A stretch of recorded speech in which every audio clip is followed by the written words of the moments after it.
arrested for sexual assault. Brown, Mr. Harrington and you had a relationship for quite some time. According to your complaint, you lived together, and while you were living together, you made him a loan in the amount of $6,000. In addition, there was, according to you, a violent episode in the home that you shared together where he assaulted you both physically and sexually, and he was arrested. Yep.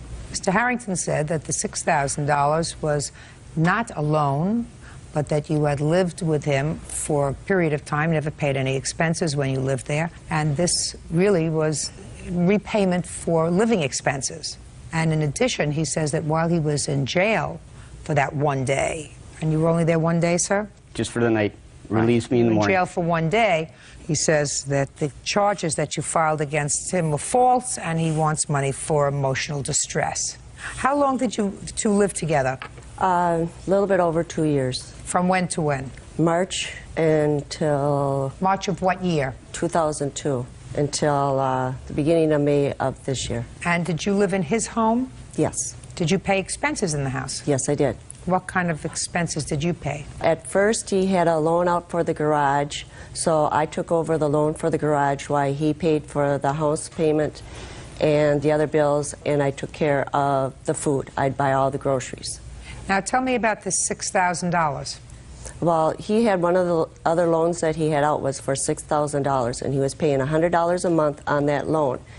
And I told him, I says, if you look at this, only half of it goes to the loan, the other half goes to the interest. I says, what we can do is borrow some money out of my savings account, get rid of this so we don't have to pay that interest anymore. In exchange, we just put that $100 back into my savings account instead. And Where that's did you what get $6,000 from? Oh, my dad had died, and I had gotten some inheritance money. Okay. So what did he say? He thought that was a good idea. That way we would be saving money. Did you use a joint account? Yeah, both of our checks started going into the same checking account. All right, so let's hear about this $6,000. She says you didn't give her back the $6,000. Okay, this lady here, met her at the bar, and... Listen to me. Met her at the bar. Listen to me. I'm not interested in when you met her. I'm not interested when you started to date her. I'm not interested in anything but the $6,000. You want to talk about your relationship, you go to a psychiatrist. This is about $6,000. Your Honor. When? Can I say something? Who are you? I'm his daughter. Oh, he's a grown man. Okay. You take medication? No. Is there any reason why you can't tell me this story? He's nervous. I haven't done anything yet. I met... Well, Your Honor... Shh. Don't speak. Mr. Harrington, I'm not interested in the beginning of your relationship. I'm interested in the $6,000 that she says you owe her. Could you get to it?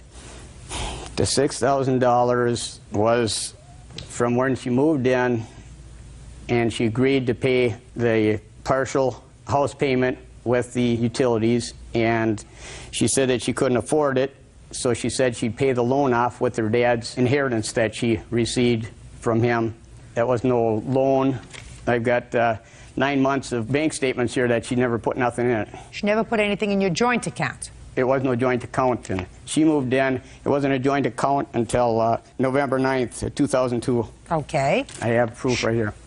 After November of 2002, did she start to put money in your joint account? Yes. How much? I guess it was $742 or something every 2 weeks. And you used that money for expenses? Yes, the answer is yes. You used it for expenses. Your expenses, her expenses. Yes. You lived together. This was a family, the two of you. Now, what was the $6,000 debt that you had? What was it for? Was it from credit cards? Was it from a car? Was it from a loan that you took out? I suppose it was odds and ends for, I've got horses, it might have been $1,000 for them. No, it's just the $6,000 wasn't applied to one thing. Right. All right, so this was clearly your $6,000 loan that she paid off with her $6,000, right? You're correct. Okay. Now, when you separated in May, according to you, there was an incident at the house. Yes. You want to tell me what happened? Because that goes to Mr. Harrington's counterclaim. Yeah. Well, in the middle of the night, I woke up with him putting handcuffs on me over the top of me, and I went to pull away from him, and I seen a gun sitting there on the nightstand, so I just stopped fighting just like that. I was scared to death. You understand that the jurisdiction of this court is $5,000. You Right. understand that. So the money that you say was a loan, the $6,000, far exceeds the jurisdiction of the court. So I find that the $6,000 initially that Mr. Harrington had spent was money that he had spent on himself, his horses, odds and ends, etc. They were not debts of a joint couple who were living together. So I'm entering a judgment in your favor in the amount of $5,000. Now I'm going to get, sir, to your counterclaim. I've read the police report. The police report, I don't know whether your daughter has read. Have you? No, I haven't. All right. The police report contains your fully Mirandized statement about what transpired the evening that Ms. Brown has described to me, and I haven't asked her to go into detail. It's really not necessary. And there is no question in my mind, sir, that based upon your confession to the police, Ms. Brown had sexual relations with you because she felt intimidated. Now, you may have thought that that was a way to spice up your sex life, sir, but clearly she did not. You acknowledged you used handcuffs. You acknowledged you took a gun out and placed it on the night table. You acknowledged all of that, and you seem to think that that was okay. Now, I don't know why the district attorney chose not to pursue this matter. I haven't a clue. They found the handcuffs where she said that they were in your home. You acknowledged that you took them out without her consent. You did say that when she told you to take them off, you took them off. But that doesn't say that she wasn't, in fact, intimidated and frightened by your actions, because according to you and according to her, you had never done that before. I would be frightened, wouldn't you? Wouldn't you? No comment. You wouldn't be frightened if a man that you lived with for the first time took out handcuffs while you were half asleep? because- Put handcuffs on you, proceeded to have sex with you, and you turned over to the night table and there was a gun there? That wouldn't frighten you. I have no comment. You have no comment. Good, then say nothing. In any event, your counterclaim, sir, is dismissed, because the crux of your counterclaim is that you suffered emotional distress from being in jail for that one night. If it were up to me, you would have been jailed for a lot longer than one night. Your Your Honor. counterclaim is dismissed. That's all. Buddies, I'll excuse me. Step out. You better watch yourself. Not very smart. Women, what can I say? They have you arrested, clean your house out, and still want more. I knew my side of the story was true and it would come out this way, so I'm very glad it's over and done with. It just says, It's a love card. Wanda. From Wanda with handcuffs love. on it. The message behind that was meaning that we were joined together. Hey, this is just one of This them, is but I got not- one every year. Nothing to do with sex or nothing. It meant that I was committed and we were together. What they did that night is not something that is rare. He even asked me about it when I gave it to him, and I straightened him out right away that it just meant that we were committed to each other. For her to sit there and say that they've never done it before is We've is had a them out. crock- We played around with them before. Oh, I'm glad it's over with. And now the next case. All parties in the matter of Craddock versus Rodriguez. Step forward. Small business owner Joanne Craddock is suing her sister, cocktail waitress Deborah Rodriguez, and her husband Gilbert for their share of a Disneyland vacation. The couple says Joanne gave them the money because they couldn't afford to go on the trip. Miss Craddock, Yes. Mrs. Rodriguez is your sister, and I assume this is her husband. Is that right? Correct.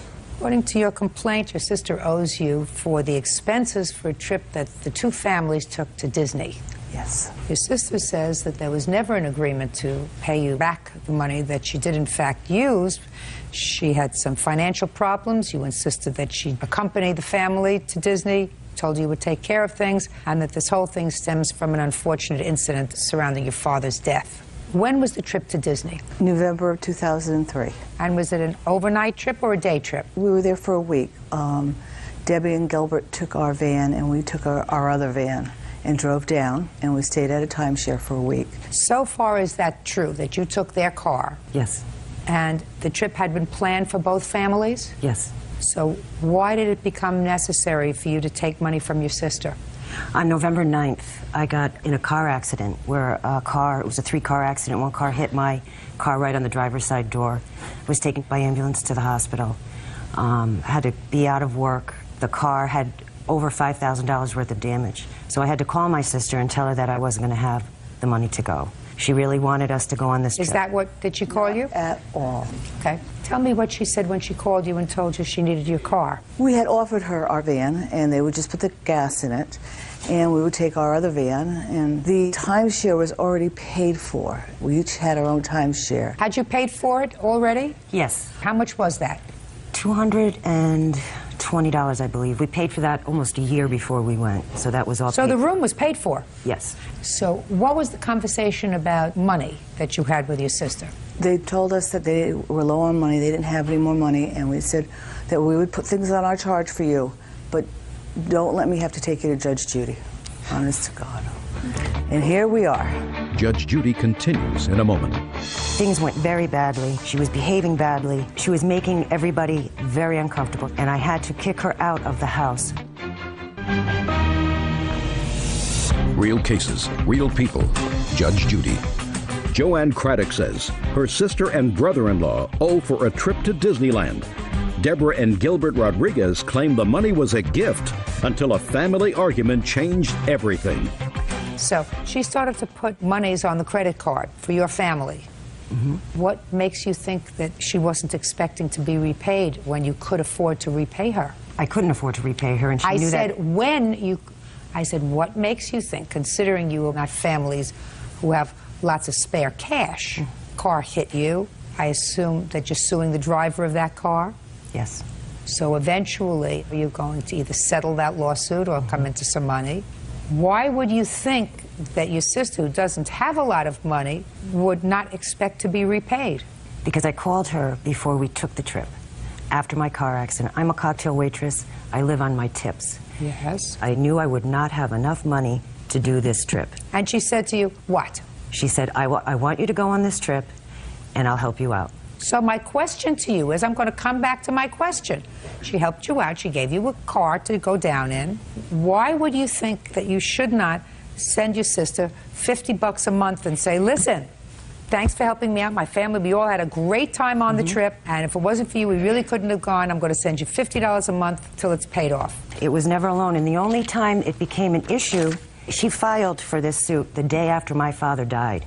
And the reason she did that was because she was making everybody very uncomfortable. She hadn't spoken to my father in 15 years. She wouldn't have been at my father's house if it hadn't been for me. I pushed for that because I thought it was only fair that she see her father before he died. And things went very badly. She was behaving badly, and I had to kick her out of the house. My aunts came from Rochester, New York, an 8-hour trip. She wasn't allowing them to spend any time with their brother. The situation became out of hand, and I had to throw her out of the house.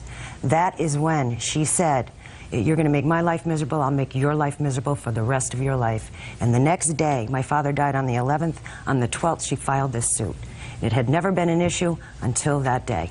Everything she just said was a complete lie. Was there an incident that happened prior to your father's My death? father's wife did not want me around for 15 years. I only live a quarter of a mile from my father. Okay, so it was my father that died also. Except my sister and I are adopted, and we have never gotten along, okay? We were trying, once again, to have a family. My sister did work very hard so that I could see my father. And I did spend 36 hours up with him because I had not seen him in 15 years, other than twice in the mall. And it wasn't my doing, it was his wife's doing, you know. She's his wife. Whatever. So, yeah. So everybody was in the kitchen. I was staying with my father, not doing anything. And my sister said, we need to talk. And I, you know, can we do this later? You know, he's got hours here. And I wanted to be with him as much as I could. And all of a sudden she's telling me how she's going to call the police. And I never went to my father's wake or his burial because she told me I'm the one that was making everybody uncomfortable. All right, well, away. that's unfortunate. But now that my father's dead, he was the pole for us to get together or do anything. And, you know, probably after today, I'll never see my sister because we aren't close. Well, that's unfortunate. It is unfortunate. It's very unfortunate. That's unfortunate. But that's not the issue. The issue is there an expectation, an understanding that that money is going to be repaid at a time when you get back to work and your financial situation is improved? I have to determine whether that was your understanding with her. Okay, can I say something, Your Honor? You can say something quickly. There was no understanding on that matter. Would it have been nice to have paid that? Yeah, I think basically, but after this was filed, this frivolous lawsuit, no, I think we don't owe that. We never agreed to that. Well, let me ask you, if it was nice before, If it was nice Would before have been nice. for you to pay them back, right? Perhaps. Mr. Rodriguez, you know, life is about being a moral person. I agree, Your Honor. You're mouthing the words. You're mouthing the words, but you're not doing what you're supposed to be doing. If you're a moral person, and if you are unemployed, and you have 2 children, are these your 2 children? No, but I would consider my 2 children. He's their stepfather. Do you have children? Yes, I do. I have one Where are child. they? Texas. How old? He's 22. When was the last time you saw him? Almost not an About 2 answer. years. 2 years ago. About 2 years ago. I mean, don't you wake up some mornings and say, oh, I have a child that I haven't seen in 2 years? Yeah, I do. Judge Judy continues in a moment. Mr. Rodriguez, listen to me very carefully, sir. Sometimes you're better off not speaking. Do you understand? True. Especially when it's not your family. I understand. All right, I've seen this advanced amino formula all over TikTok, and honestly, I didn't believe the hype. But I actually tried it for 14 days. And here's what surprised me. By day 3, the first thing I felt was energy. Real energy. Not caffeine, but like my body finally woke up. This formula has all 8 essential amino acids, the ones your body literally can't make on its own. And I noticed 2 big things. Faster recovery, soreness that normally lasts 2 days was gone in hours. Better focus, I didn't expect that. And I'm not kidding. My skin actually looked better. Aminos help your collagen. Didn't know that. I want to be used with reticular skins over the Visayas skin is to sacrifice in their face. If you want more energy, better recovery, or even to look healthier, this actually works. I'm sticking with it. I put the link in description. Check it out if you want the same results. Stand, Your Honor. Good. It just boils my blood that she's going to stand here and just makes silly accusations. Mr. Rodriguez, she's not making any silly accusations. I think she's so. She's saying that her sister and her husband, 2 able-bodied people, had to borrow money from her. To stop shaking it. Had to borrow money. You don't use the word borrow. Had to take money from her in order to go on a vacation that had been planned for a year because you, sir, didn't have a job. Right. And as far as I'm concerned, you can always get a job. It's not necessarily the job that you like. When I used to sit in the family court, you know what I would do? On my way into work, I would pass all the places where there were signs that said help wanted. Car washes, grocery stores, fast food restaurants. And I would have a list of those places and their addresses. And whenever a father came to court and said, I don't have a job, I can't pay child support, I would say, I have a list here for you. Because when you make a family, you have to work. You don't rely on somebody else to take care of your business. That's why you're supposed to sometimes, Mr. Rodriguez, keep your mouth shut. Got it? Good. Judgment for the plaintiff in the amount of $380, that's all. Parties are excused. Self against an irate Vernon. Right in the courtroom, please. Your Honor, this is case number 227 on the calendar in the matter of Lawson versus Crescent. Parties have been sworn in, Judge. You may be seated. Ladies, have seats, please. What's your name? Judith Savaggio. Savaggio, are you the girlfriend? Yes, I'm his friend. Good. Miss Savaggio, where do you live? Bakersfield, California. And where does Miss Crescent live? She is my next door neighbor. And how long have you lived there? 6 years, just over. And how long have you lived there? 42 years. And how long have you and Mr. Lawson been friends? Off and on for about 5 years. More recently, how long on? Several months. And when you say you're friends, he says he's your boyfriend. Would that be true? There would have been a time I would have used that term, yes, Your Honor. Maybe not now. Correct. And do you rent your home or do you own it? I rent. Do you rent or own? I own. Mr. Lawson, this is what this lawsuit is about. It is your claim that the defendant caused damage to your car with a squeegee. That's correct. And it is your claim that you did so purposely. Absolutely. Because you were involved in some sort of an altercation with her. She says she was merely defending herself. But I want to go back a little bit because I've read your complaint very carefully.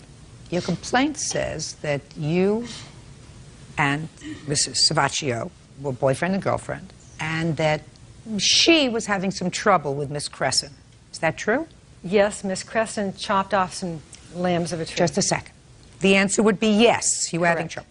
When did the trouble with Miss Cresson begin? It was approximately the first week of June of last year. June of 2003. Correct. Now, prior to June of 2003, had you been reasonable neighbors with each other? To a degree, yes. Fine. And then something happened. According to what I read from Mr. Lawson, she cut off some limbs of a tangerine tree and left them on your lawn. Something like that. She would have had to pick them up and throw them over my fence. Just a second. That's what it was about.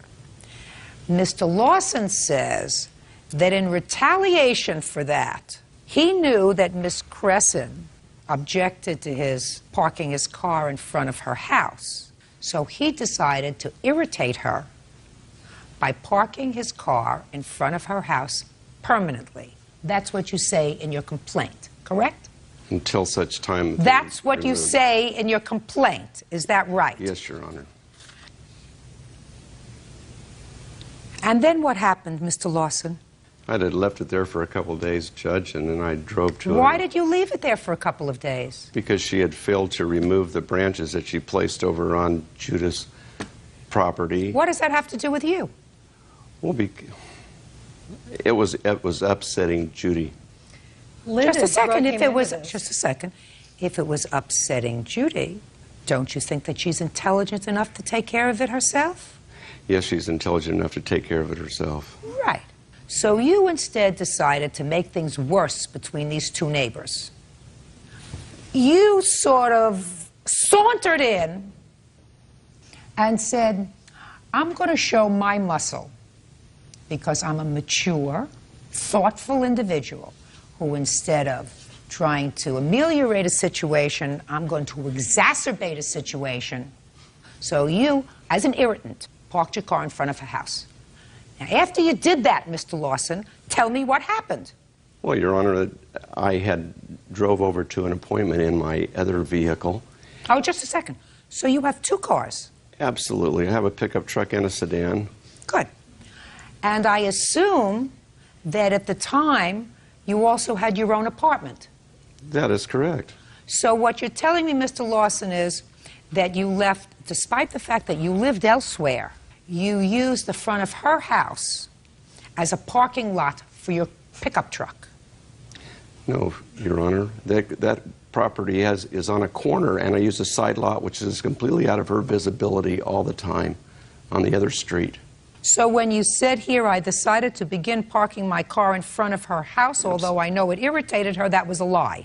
I park it in front of her house because it's not illegal to park in front of her house. It's a city street. It's owned by the public. I pay taxes. Okay. So tell me what happened after you parked one of your two vehicles in front of her house all the time, sir. Okay, well, I had driven, Your Honor, over to an appointment, and after returning over to Judy's house, which I visit all the time. How much all the time, Mr. Lawson? Every day? Every day. 3 times a week? Yes. Every day. So you returned to her house. And what time was it that you returned to her house after an appointment, Mr. Lawson? It's approximately midday, 1 o'clock. Okay. What did you find when you got there? When I got there, I found that there was 3 screens from Linda that were leaning up against my pickup truck that was parked at the curb. What did you do when you saw the 3 screens that were leaning against your truck? I got out of my car and I went over to the passenger side of the pickup truck that had the screens, noticing that Linda was all the way over there next to her house, the windows that she was squeegeeing, and I grabbed one of the screens and I threw it out in the middle of the street. You grabbed one or all 3? I believe I got to the second one before she bolted away from the windows, walking 30, or not walking, but running 35 feet away from this truck, and started chasing me down the street with a squeegee in hand like she wanted to bury it in my back. Well, Mr. Lawson, why did you, instead of taking the screens and throwing them in the middle of the street, why didn't you just take them and throw them off your car? Well, I probably could have done that. Well, I'm just asking you why you didn't, sir. Because she wouldn't pick up the limbs that she threw over the fence in Judy's house. How old are you? I'm 53, Your Honor. Grow up. Don't you have better things to do than to create havoc? You're going to move on. She's been living in her house for 42 years. She's been living in her house for 6 years. You think she needs you to create more trouble? No, Your Honor. Right. All right. First of all, let's get to these limbs. I want you to tell me what happened to these limbs of the tangerine tree, because I want to hear it from you, and it better be the truth. Got it? Got it. Good. Let's go. I trimmed the leaves that were, the branches that were hanging over into my yard. Okay. And just a second. So the tree is in her backyard? Front yard. Front yard. And you trimmed the branches? Correct. And what did you do with the branches after you trimmed them? I set them very neatly by the fence. On her side? Correct. Why? Your Honor. Because I had no room in my garbage can to put them. Well, that's wrong, my dear. That's wrong. That's not neighborly. That's the wrong thing to do. You have perfect right to trim the branches that are hanging over your side of the property. You trim them and you cart them away. And if you don't have room in your garbage can, you wait until you do, because I assume that they have been growing for a long time. And if 1 week you don't have room, wait for the next week. So that was the wrong thing to do, correct? Correct. So who asked you to remove them? No one, Your Honor. Did you ask her to remove? I wrote her a letter. Did you receive her letter? Yes, I did receive. And what did the letter say? In essence, the letter said that if I didn't remove them, that she was going to sue me. I called the owner, and he removed them. When did he remove them? Saturday morning. So how long were they there in the yard? 2 or 3 days. Is that right? About a week. Okay, but the owner of the premises that you rent ultimately removed them. Yes, his son lives a half a block away. His son came and did it. Fine. Terrific. So that's over. Now, how much after that incident did we have this parking in front? The parking in front, the limbs were cut about on Monday. I'm not sure. I didn't see her cut them. I think it was Monday we discovered them. I sent her the notice on... When? The next day, as soon as I noticed. Tuesday. Well, on the following Thursday, I had visitors coming to my home. The following Thursday? 2 days later. Oh, that Thursday? That Thursday. Just a couple of days later? A couple of days later. I had visitors coming up the walk to my house, and she chose to scream and yell at them that she was not going to move those. And I didn't think it was appropriate for her to start screaming at my visitors about these leaves. Okay. Did you scream at somebody? I never saw anybody come up any walk that entire week except for Vernon, who chose to park in front of my house and scream at me. So you had an altercation with him after he started to park in front of your house? Correct. Is that right? Judge Judy continues in a moment. And later today... He kept telling me, nope, I don't want you to go. I'm sorry, I got drunk. I shouldn't have acted this way. I'm sorry I locked the doors. I promise I won't do it again. Okay, Real cases, real people. Judge Judy. Vernon Lawson says his ex-girlfriend's neighbor, Linda Cresson, damaged his car by hitting it with a squeegee. Now tell me about the squeegee. I was in front of my house washing and drying my windows, and I had a squeegee in my hand when he came screaming around the corner in his car and parked directly behind the pickup. He got out of the car clearly enraged with his fists clenched and came at me. And I turned to see him coming at me. And he grabbed one of the screens, threw it out in the street, and I went out to retrieve the screen knowing that there might be a car coming. Why did you put the screens on his truck? Because it was there. It was convenient. It was sitting right there. Sounds to me like a lot of people behaving badly. A lot of grown-up people who don't have enough to do. It's what happens when you have too much leisure time. How many hours a week do you work? 30 hours a week. How many hours a week do you work? 40. I think you ought to work more. You did the wrong thing, Mr. Lawson. You did the wrong thing, Miss Grice. Now you want to show me a picture. I'm dying I to have see some it. pictures, Your I'm Honor. dying to see it, Mr. Lawson. Well, this one right here for evidence, Your Honor, shows my truck in respect to the windows where she had to pass the bushes and a tree in her front yard to lean up the screen. Let me explain something to you. I understand that she did the wrong thing. Okay. I said that. Did I agree with you? Mr. Lawson, I'm an ecumenical abuser. Yes, ma'am. This is the wonderful dents to my car that she did with her squeegee since she couldn't get me.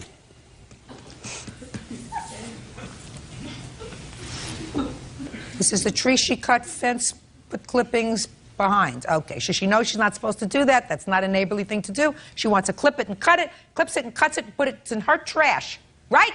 Correct. Say sorry. I'm sorry. Perfect. I accept that. You accept her apology? Yes. Great. All right, now all you have to do is get rid of him, and then you're all set. I'm working on that, Your Honor. Okay. Well, I'm going to suggest that you get the dents out of your car for $100, sir, because I'm not giving you any more than that. She lost her temper. She shouldn't have done that. You acted badly. You have to pay for that. Judgment for the plaintiff in the amount of $100. Listen, she's going to be your neighbor. He's going to be gone. Goodbye. Parties are excused. You may step out. Linda gives a new dimension to Love Thy Neighbor. This man is a very dangerous man. Well, she acts very inappropriately toward the neighbors. He had me arrested. He had asked the police to cuff me and take me to jail. I am a Christian, and the Bible tells me to see that my neighbor lives beside me in peace. The Bible also tells me that it's a fool who despises their neighbor. So, Linda, I love you. Thank you. And now the next case.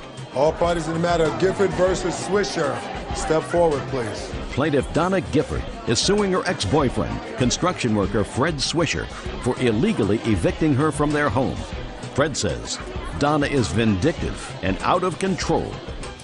Miss Gifford, you and the defendant lived together as boyfriend and girlfriend from when to when? From October of 2003 till June of 2004. And you moved into his apartment? His house, yes. Into his house? Yes. Did you pay him any rent? Yes, I did. When? June of 2004. So from October of 2003 until June of 2004, you paid him no rent? No. Now, this lawsuit is about the fact that you claim that sometime in June of 2004, you gave him a check for $500. And within 2 days of that, he locked you out of the house. Correct. So you want not only your $500 back, but you want 10 times those damages because you claim he illegally evicted you Absolutely. from the house. Why did you put her out of the house? This all happened on the 17th, which was Thursday. On the 12th, it was a Saturday. We got into a real bad fight. Was it a verbal fight or a physical fight? Verbal fight, but the police were called later that day. Okay. That was on the 12th. Yes. What happened after the 12th? Well, Sunday we got back together, made an amends. Monday she wrote me a check for $500. $400 of it was supposed to be to help pay the bills. $100 of it was supposed to be to pay for my phone that she threw in the canal on Saturday. Did you throw his phone in the canal on Saturday? No, I did not, Your Honor. What happened to his phone? I don't know. Don't smile. What happened to his phone? You don't make up a story like that. I don't know what happened to his phone. It was in the canal. It fell off his boat. It went into the canal. How did it get there? We were on the boat that day. And? And I don't know how it got in the canal. It was in the canal. How did it get into the canal? I never had possession of my phone that day. She had picked it up and stuck it in a baggie when we got on the boat, because that's what we usually do so they don't get wet. And then the next day, we couldn't find my phone, and I took off. Later, she had called me and said, I seen it in the water by your dock, and she fished it out. Okay, so she didn't throw it into the canal. You didn't have a fight on the boat, did you? Oh, yeah. You did have a fight on the boat. That's where it all started. Well, it seems to me, Miss Gifford, that it was a good idea for you to not live any more as a couple. Wouldn't you say that? Well, yes, in a sense. What do you mean I in could a say sense? that. Well, yeah, but listen to me. If you're fighting with somebody, right, to the extent that the police are called, it's a good idea that one of you leave. Correct. Well, you didn't expect that to be Mr. Swisher. It's his house. Correct. So it had to be you. Correct.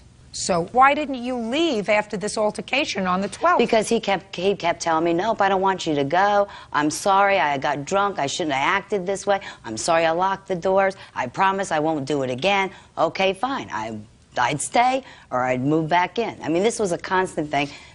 You should have been smart enough to say, listen, I'm not going to be a yo-yo. I'm going to find my own place to live, or I'm going to pay rent, or I'm going to pay for my own expenses. Right. I don't need you. Do you work? I was working at the time. I got fired because of this. So, let's talk about the $500. On the 15th of June, she gave you a check for $500. Yes. And then 2 days later, you changed the locks. No, I didn't change the locks. She agreed to move out, and I moved her out for her. Fine. Terrific. So you have to give her back her $500. Even for the cell phone? Yeah, because I don't think that there's proof that she vindictively threw the cell phone overboard. You said you handed her the cell phone, you put it in a baggie, as you usually did, and she asked her where it was, and she said she saw it in the canal. Mr. Swisher, she gave you $500. You put her out. You lived together for 11 months. She wasn't paying rent, according to you, until the very last moment. So you took her money, and then you said goodbye. And you moved her out, which was a good thing. But you have to give it back at $500. Don't be a baby. Judgment for the plaintiff in the amount of $500. Good? Thank you, Your Honor. Good. Thank you. Parties are excused. You may step out. Versus Bowsman. Parties have been sworn in, Judge. You may be seated. Young folks have a seat. What's your name? Travis. Travis, I'd like you to come sit up here, please. Mr. and Mrs. Chambers, it is your claim that this young man, armed with a stick, hit your son in the mouth, causing his teeth to fall out. Yes. You Yes, want ma'am. his father to pay for all of his medical bills and dental bills. Yes, ma'am. And Mr. Bowsman says that it was your son who instigated this problem. He's not responsible. So, Travis, how old are you, sir? 11. Do you know this young man? Yes. What's his name? Cody. How long have you known Cody? For a really long No, don't time. look down. Look at me, right here. For a really long time. Do you remember when you hit him in the mouth with a stick? Yes. Why don't you tell me what happened? Don't look down at your feet. Look right over here. My sister was... Don't look, you're looking down. I want you to look right here. My sister was, playing with his sister, and, he got on my sister's bike, and I came around the block and seen him on her bike and messing around and tormenting her. You didn't see how he got the bike, is that right? Well, I seen him take it from her when I was coming down the road. Now you're looking over there. I want you to look over here. You said you came around and you saw him riding your sister's bike. I want you to be very, very careful, Travis. I have a truth meter right here. If somebody lies to me, this eye starts to flutter like this. Do you understand? So I don't care what story you told your father before. When you're in court, you tell only the truth. Do you understand? Yes. Good. Now, you said you came around the corner and you saw him riding your sister's bike. Yes. What did you say to him when you saw him riding your sister's bike? I seen my sister getting upset, and I asked them to please get off the bike. When you saw your sister getting upset, what was she doing? She was sobbing and asking him to get off the bike.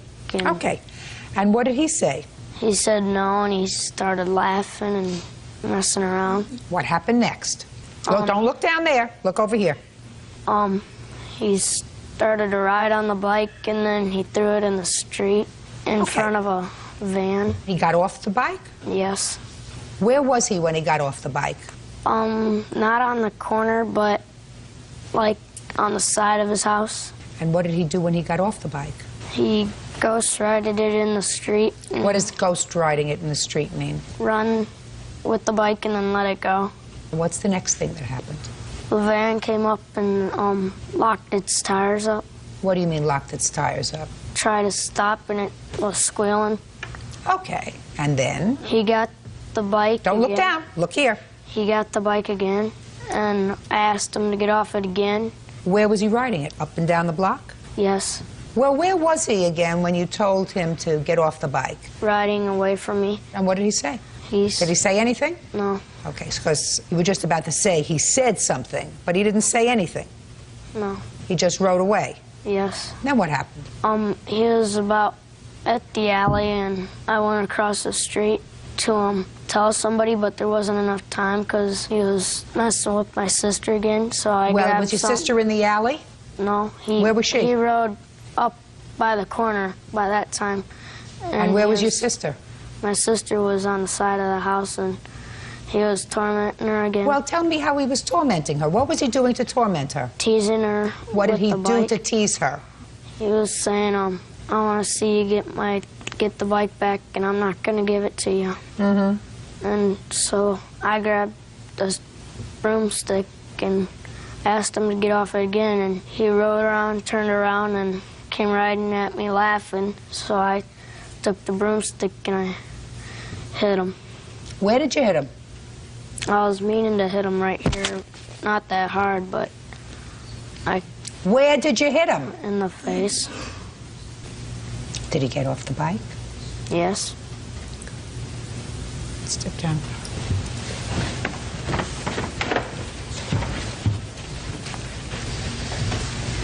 Tell me your name. Tony. Tony, come up here, please.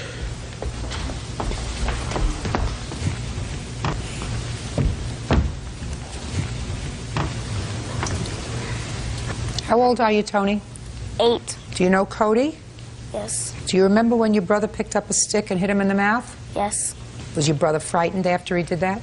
Don't look down. Was he frightened that he had hit him in the mouth? Yes.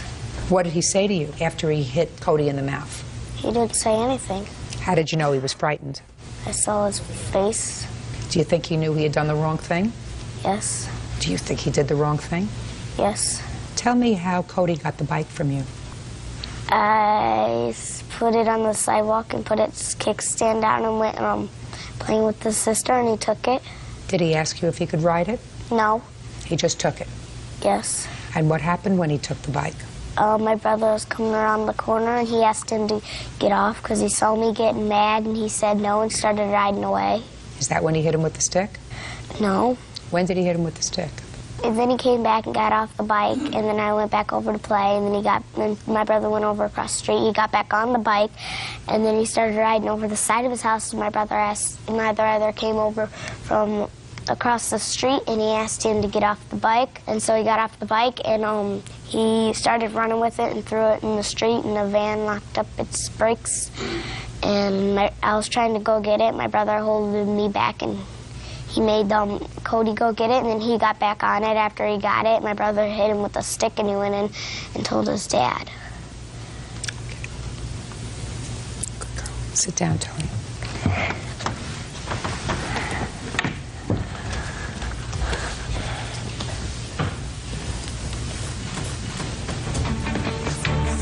Judge Judy continues in a moment. You think your son was justified in hitting this young man in the mouth, causing him to lose his front teeth? Yes. No wonder your son doesn't know how to behave. And later today, I was paying her cash. Show me receipts. She never wrote me receipts. You're self-employed. Why would I give you a receipt? If you're going to speak to Miss Wash, you want me to throw you out? No, I'm sorry. You want me to throw you out? No, I do not. real cases, real people. Judge Judy.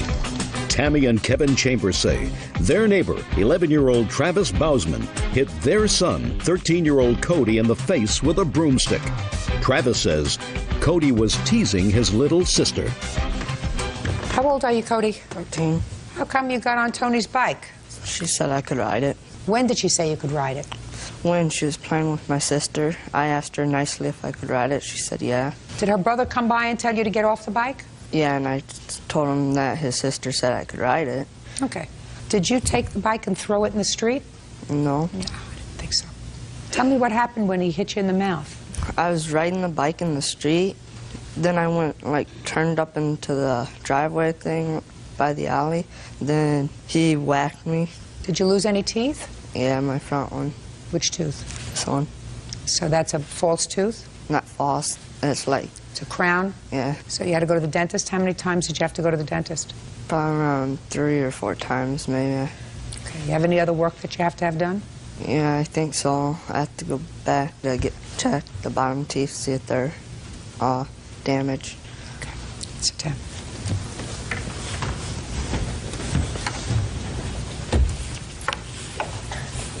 So, you think your son was justified in hitting this young man with a stick and knocking out his teeth? I'm asking you, now that you heard the story, you think your son was justified in picking up a broomstick and hitting this young man in the mouth, causing him to lose his front teeth? I think he stuck up for his sister. That's what I would expect from my son. So your answer is you think he was justified in picking up a stick and hitting him in the mouth over the bicycle. That's what I'm asking you, Mr. Bozeman. Yes.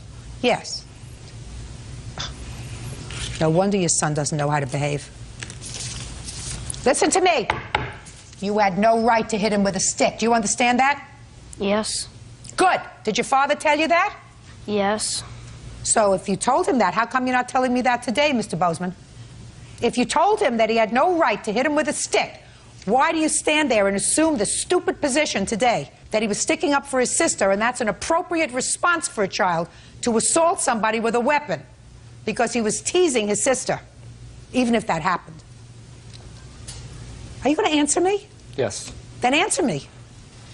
I feel that he was sticking up for his sister. The stick, maybe not to go that far, but sticking up for his sister, throwing the bike in the road, that was very serious to me. Yes, I agree with you, sir. Out in front of a van to go get it, I that agree could have with been you. her life. Listen to me. Listen to me. That's a lot of who shot John. That part of the story was very well put together by both of your children using the exact same words. Wheels locked, truck, van, wheels locked. That didn't happen. The riding around on the bike happened. Maybe the teasing happened. Maybe your son said to him, get off the bike. And he said, I'm not getting off the bike. And then your daughter got upset. What I'm asking you is, was the assault justified? He shouldn't use a stick, no. Right. And if that was not justified, sir, you are responsible for these medical and dental bills. Do you understand that? Yes. May I say something else? Sure. It was wrong for her to corner my two children belligerently, swearing at them, and they didn't make that up. No. And she was drinking. No. They didn't make that up. Listen And to she me. did come after my wife, swinging, and her husband pulled her back into the house, and she did make my children cry at that point. So, that has nothing to do with this case. Okay. If she behaved badly, that's something that she has to deal with. That's not an excuse for his behavior. You're not supposed to make excuses for your son's behavior that was wrong. He certainly understands the consequence of what he did, don't you? Yes. So, while he has a right to stand up for his sister, he has no right to assault someone with a deadly instrument. You get it? Got it. You get it? Yes. Judgment for the plaintiff in the amount of $3,087. That's all. Parties are excused. You may step out.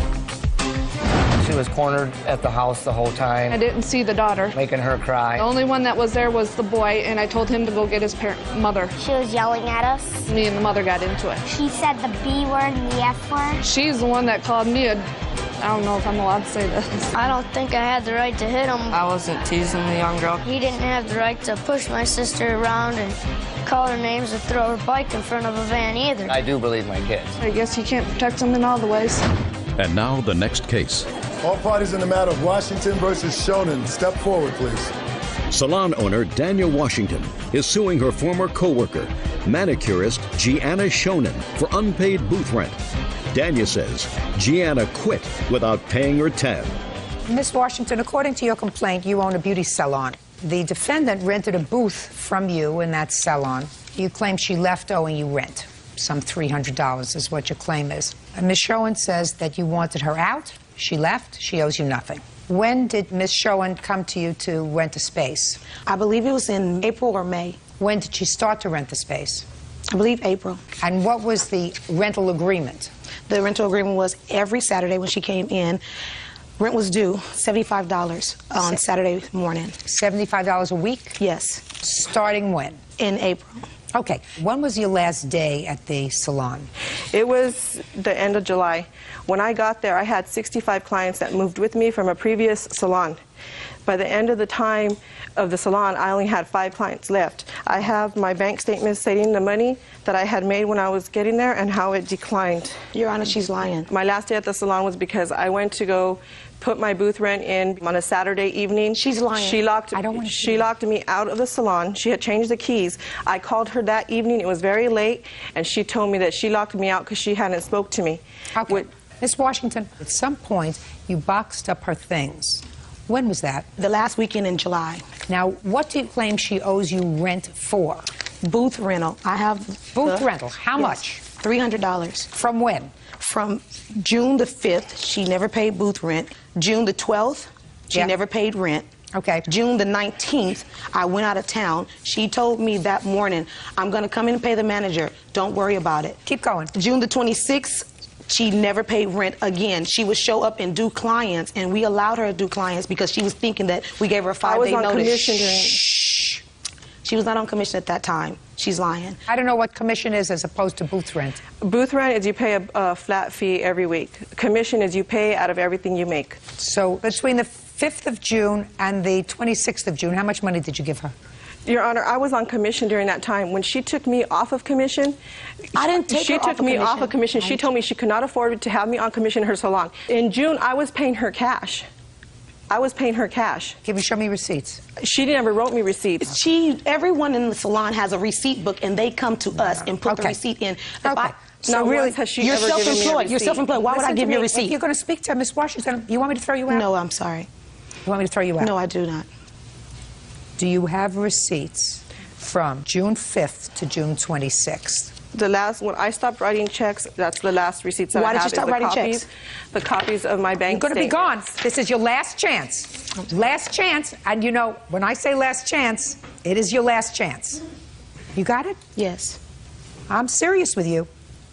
We don't talk out. This is a court. This is not a tea dance. Yes, Your Honor. You said that before. I had went on commission. That's why when she Just a second, Ms. Schoen. In May, were you on commission or booth rent? In May, I was on booth rent. And at the end of April, were you on booth rent? In April, I was on booth rent. So what you're telling me is Miss Washington, who was in business to make money, said to you, well, you can't pay me booth rent, which is what I want, which is $75, but I'm going to allow you, because your clientele is not so good, I'm going to allow you to go on commission, which means I'm going to make less money for the entire month of June. She's going to make less money. Is that right? Is that what you want me to believe? Is that, I just want to know, is that what you want me to believe? Yes, Your Honor, that's the truth. And then in the entire month of June, how much money did you give her? It's all written down inside my book. All right. I've seen this advanced amino formula all over TikTok, and honestly, I didn't believe the hype. But I actually tried it for 14 days. And here's what surprised me. By day 3, the first thing I felt was energy. Real energy.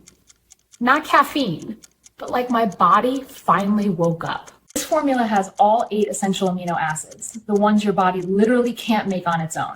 And I noticed 2 big things. Faster recovery, soreness that normally lasts 2 days was gone in hours. Better focus, I didn't expect that. And I'm not kidding. My skin actually looked better. Aminos help your collagen. Didn't know that. I want to be used with reticular skins over the Versailles skin is to sacrifice in their face. If you want more energy, better recovery, or even to look healthier, this actually works. I'm sticking with it. I put the link in description. Check it out if you want the same results. On the money I made. Can I speak, Your Honor? Yes. Every single time that she made money, she only every single time said, this is what I can give you. This is what I can give you. Just a second. Miss Washington, I believe you. Every single time. I have copies of checks when I paid her. Do you have the rent. do you have We started having a conflict after my Listen to income me. dropped. I do not believe you that this lady who is in business to make money would say to you, you don't have to pay that $75 a week because you don't have a good enough business to pay $75 a week. Well, I pay less than $75 a week. So, all right. Judgment for the plaintiff in the amount of $300. Thank you, Your Honor. Parties are excused. You may stay 113 on the calendar in the matter of Dana versus Frowner. Parties have been sworn in, Judge. You may be seated, ma'am. Have a seat, please. Ms. Dana, the defendant is the father of your boyfriend or ex-boyfriend. Is it ex? Correct, ex-boyfriend. Ex-boyfriend, who is currently in jail. Correct. You claim that you had a contract with the defendant, and it was a verbal contract. Correct. That you and the soon-to-be ex-boyfriend had a car. The car was in Mr. Fowler's name, but you were making payments on it. Yes. And you say that Mr. Fowler told you that if you continued to make payments faithfully on the car, as soon as the car was paid off, he would turn over the title to you. Correct. So you and the boyfriend drove the car till the boyfriend was arrested. You continued to make payments on the car, but then you no longer became a couple, and according to you, you believe that the boyfriend told his father you'd take back the car from her. Correct. Well, then you got pulled over for something. Didn't have insurance, or the tags had expired on the car, and the car went into impound. Correct. See how easy I'm making this? But I'm going to ask you questions soon. Okay. I just have to start the story from beginning to end, because otherwise Bird would lose interest. Okay. So the car went into impound, and you wanted to get the car out of impound. Yes. But you couldn't get it out of impound because the title to the car is in Mr. Fowler's name. Correct. He wouldn't let you get the car out. That's right. And then he took the car back. And you won all the money that you put into this car. Well, a portion, because I put over $5,000 into the car. Mr. Fowler says, well, while you did have some sort of an agreement, the agreement was that he would let you drive the car as long as you paid for it, and that you did drive the car. Yes. But you were late on the payments. And he found out you were late on the payments when he went to try to get a loan out or something, and you were destroying his credit.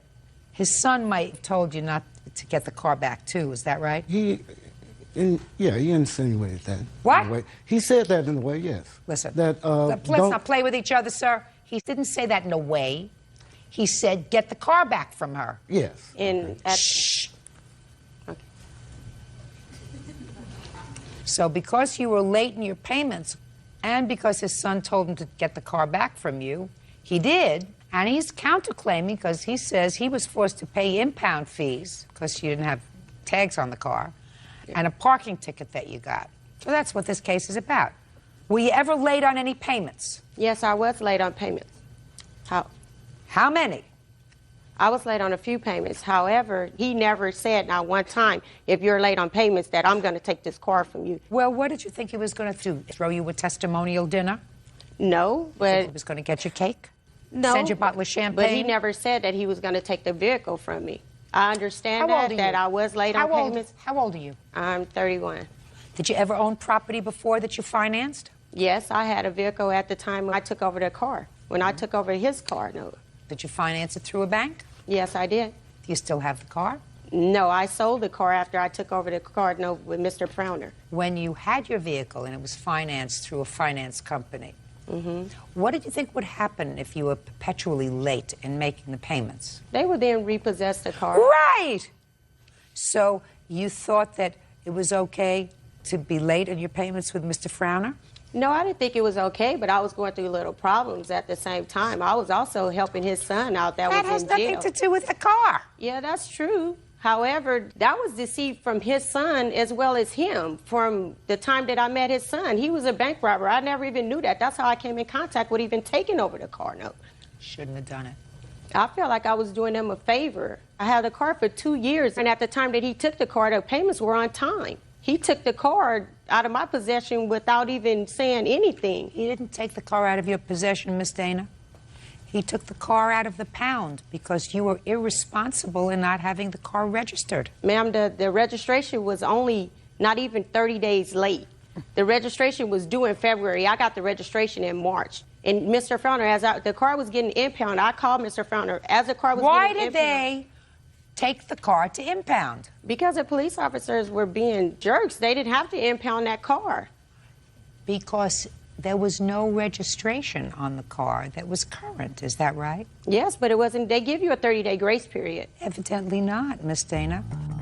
Judge Judy continues in a moment. He didn't When even did have you... a job. Shh. What is he in jail for? He's in jail for robbing banks, Your Honor. Well, then he had a job. Can you believe that? Robbing banks gives you money. Real cases, real people. Judge Judy. Sherry Dana claims her ex-boyfriend's father, John Frowner, took back a car she was paying for. John says not only was she late with payments, but the car was impounded.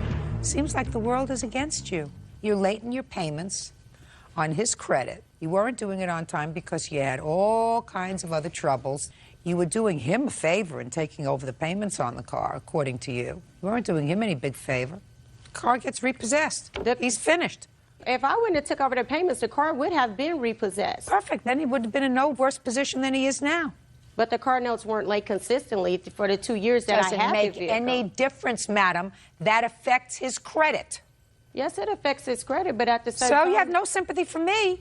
You didn't do the right thing. You didn't make your payments on time. You didn't have the car registered. I had the car registered before, prior to. So? It was just a few days behind. Miss Dana, you're 31 years old. You have to grow up. You have a responsibility to pay a car note the first of the month. You pay a car note the first of the month. You have a responsibility to register the car by the 30th day of a particular month. You don't wait for what you perceive to be an automatic grace period of 30 days.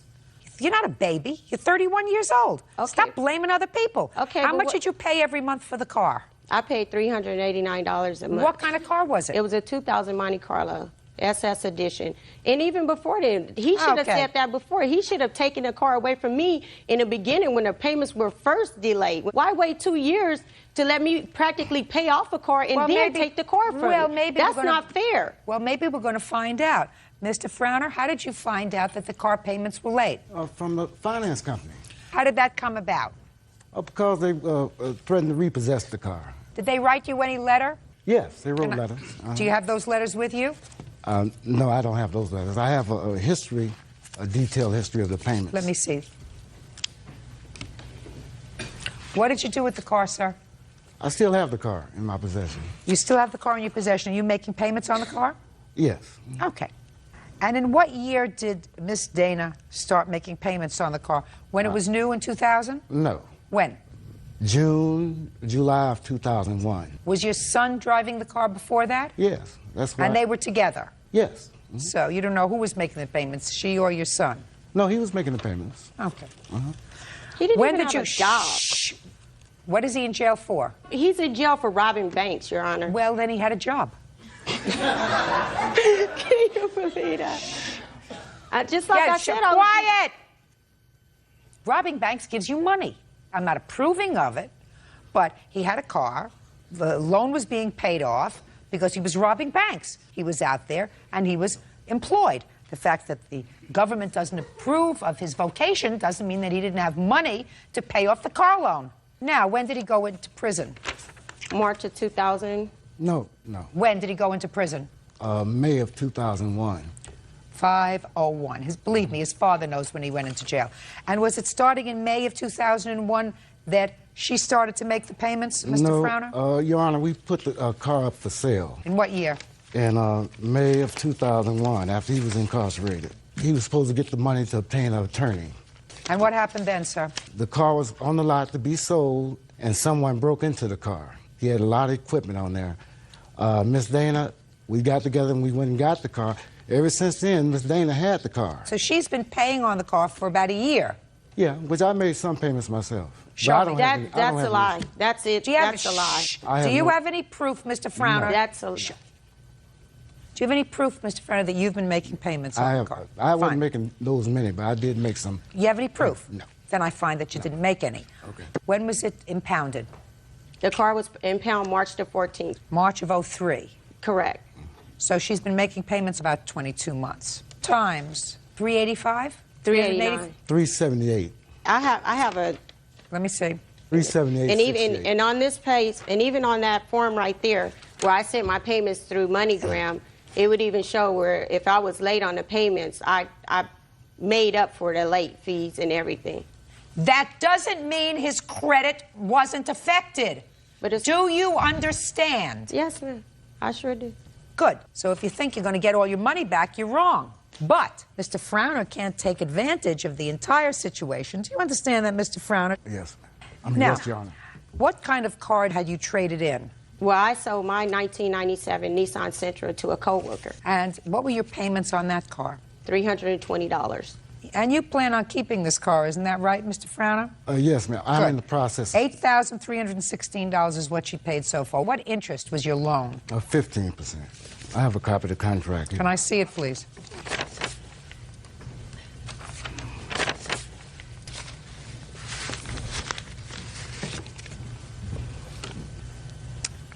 You put down $9,000? Yeah.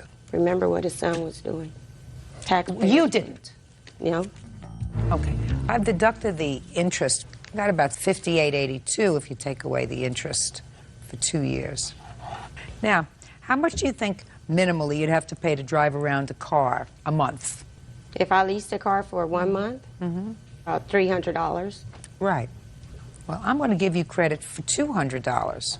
So it would have cost you about $4,400 or $200 a month to drive around in a new car. That's a lot less than you were paying on your old car, a lot less than you were paying on this car, because there's wear and tear and depreciation, and I'm not getting into that, but it seems to me you should get something. You should get something for the money that you put into the car, not $5,000. But he agreed. I even have a witness here that stated that that I can have the car. So here's my witness stating You that can't was my have the car if you were late. You were late in the payments. That was your agreement. You make the payments. You didn't make them on time. It's not your car. You didn't put down the $9,000 deposit. You're not going to pay off the rest of the loan. You drove around unregistered. You caused his credit to go down the toilet. You are not entitled to the car, madam. And if you don't understand it, I can't explain it to you any better. You got to do the right and responsible thing. He can't totally benefit from the fact that you made payments on this car for 2 years. You understand that, sir? Yes. You have to give her something, because she did, in fact, make payments, even though she was late. And I'm not going to let there be a windfall for you or for your son who is incarcerated. So and you're that's going to the give... only reason why he's taking the car away from me is because of his son. Before that he may had be no problem. Miss Dana, even with the car being Miss late. Dana, if you had done everything right, and you had made the payments on time, and you had gotten the car registered, and he came to your house and for no reason whatsoever took the car away from you, you would have gotten your $5,000. You didn't do everything right. You ruined his credit by making late payments. You didn't register the car punctually so that the car was impounded. Do you understand? Yes. So you didn't do everything right. Therefore, you don't come out a winner. You, however, sir, are suing her for the impound fees because you say at the time the car was impounded, you didn't have the money to get the car out on that day. Now, on that day, she wanted you to get the car out. So you're not getting your impound fees. You got a nice car and somebody else was paying the note on it. So don't cry to me. I'm not interested. And you're going to give her $1,472. That's all. Goodbye. Parties are excused. You may step out. Well, she breached the whole contract. He never stipulated if the payments weren't on time that I would take the car away from you. Well, she's trying to get her money. His son was upset because I'm now no longer writing him or going to visit him out of state where I was spending thousands of dollars to do that. I'm not being led by my son. All this time, I'm thinking he's in the music industry and he's out robbing banks. And now the next case. All parties on Jameson versus Rogers. Step forward, please. Taxi dispatcher Christine Jameson is suing her sister, bookkeeper Lisa Rogers, and Lisa's husband, Kent, for the return of belongings that she had stored. Lisa says Christine is a drug addict. Miss Jameson, the defendant, Miss Rogers, is your sister, and this is your husband? Yes. This is not a very difficult case. Let me just get to it. Miss Jameson, it is your claim that your sister has your stuff. She took your stuff when you went to jail. For a period of time, she won't give you back your stuff. You want $5,000. Your sister says you can have your stuff whenever you want it. It's in storage. All you have to do is pay the storage fee, because she's not paying for it anymore. And the reason you're annoyed with her and this whole thing started is because she recently adopted your 3 children, and the adoption was finalized in February of this year. Is that right? Yes. How old are the 3 children? 11, 10, and 9. How long have they been in your physical custody? Since 98. Were they given to you by the courts? Yes. Your sister's parental rights were terminated? Yes. Okay.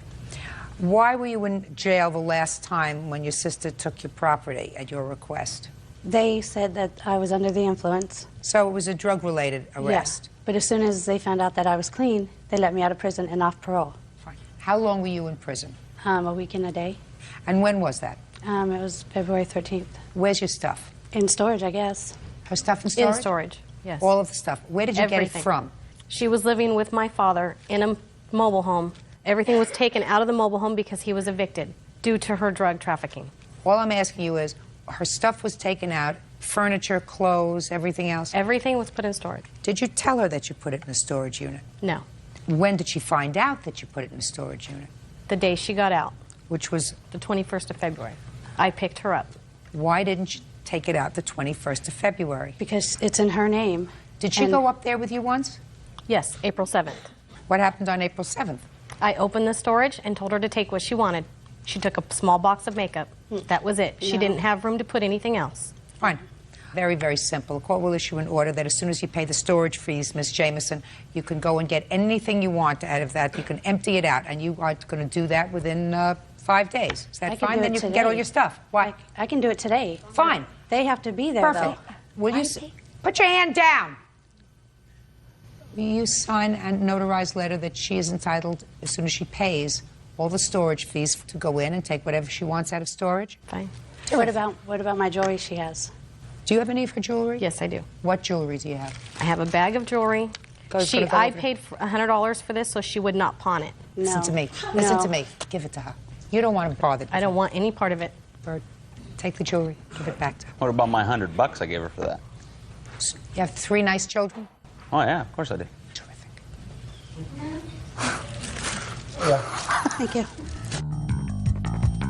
You got the jewelry back. You go get your stuff as soon as you can pay for it.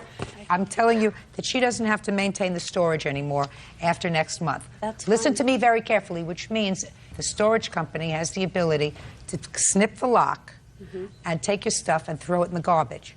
So you have 48 hours, because you said you can do it today. So you have 2 days to go there, pay for the storage. I don't know how much it is.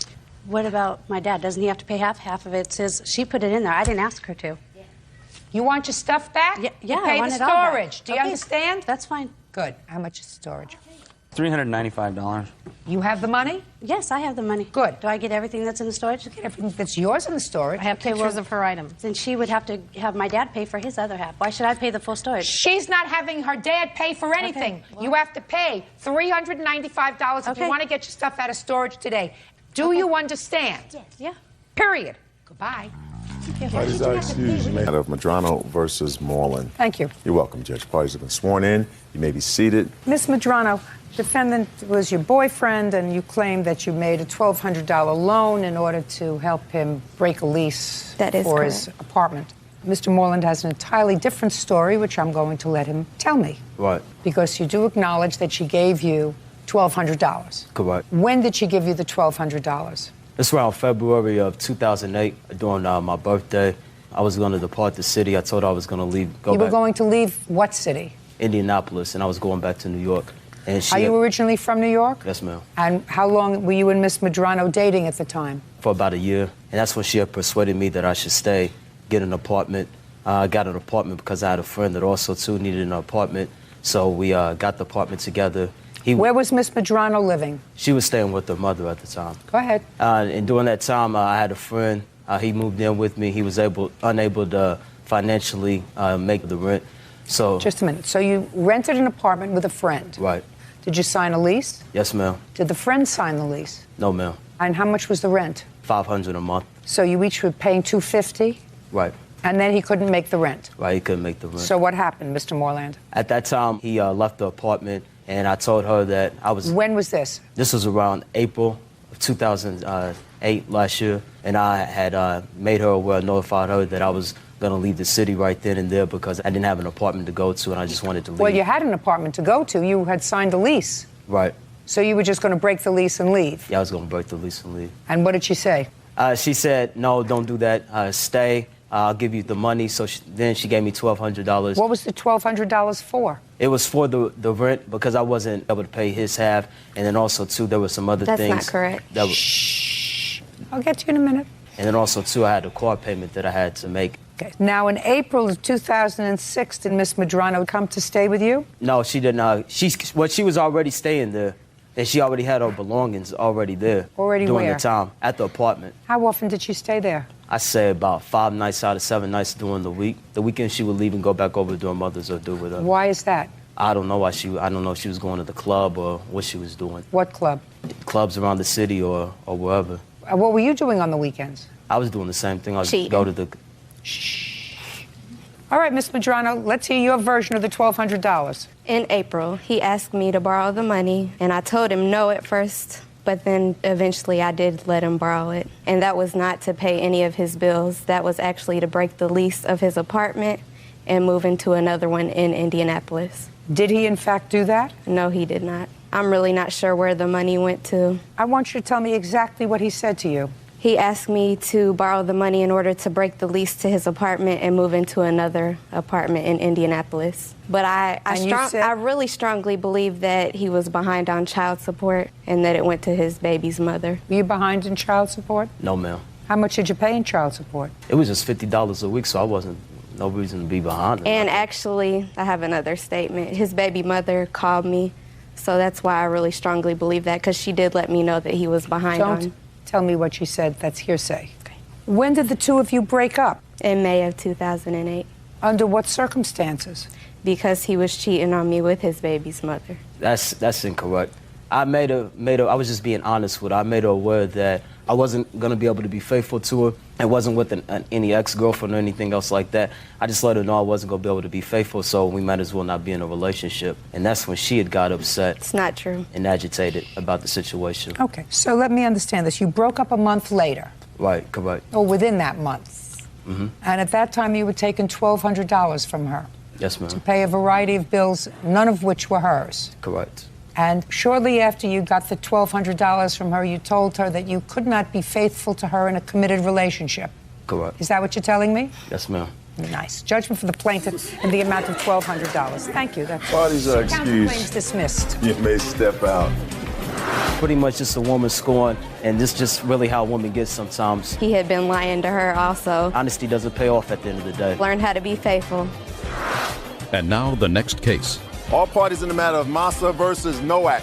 Step forward, please. Sammy Massa is suing his ex-boyfriend, Daryl Nowak, for unpaid loans to pay his rent and car note. He is also suing for the return of his record collection.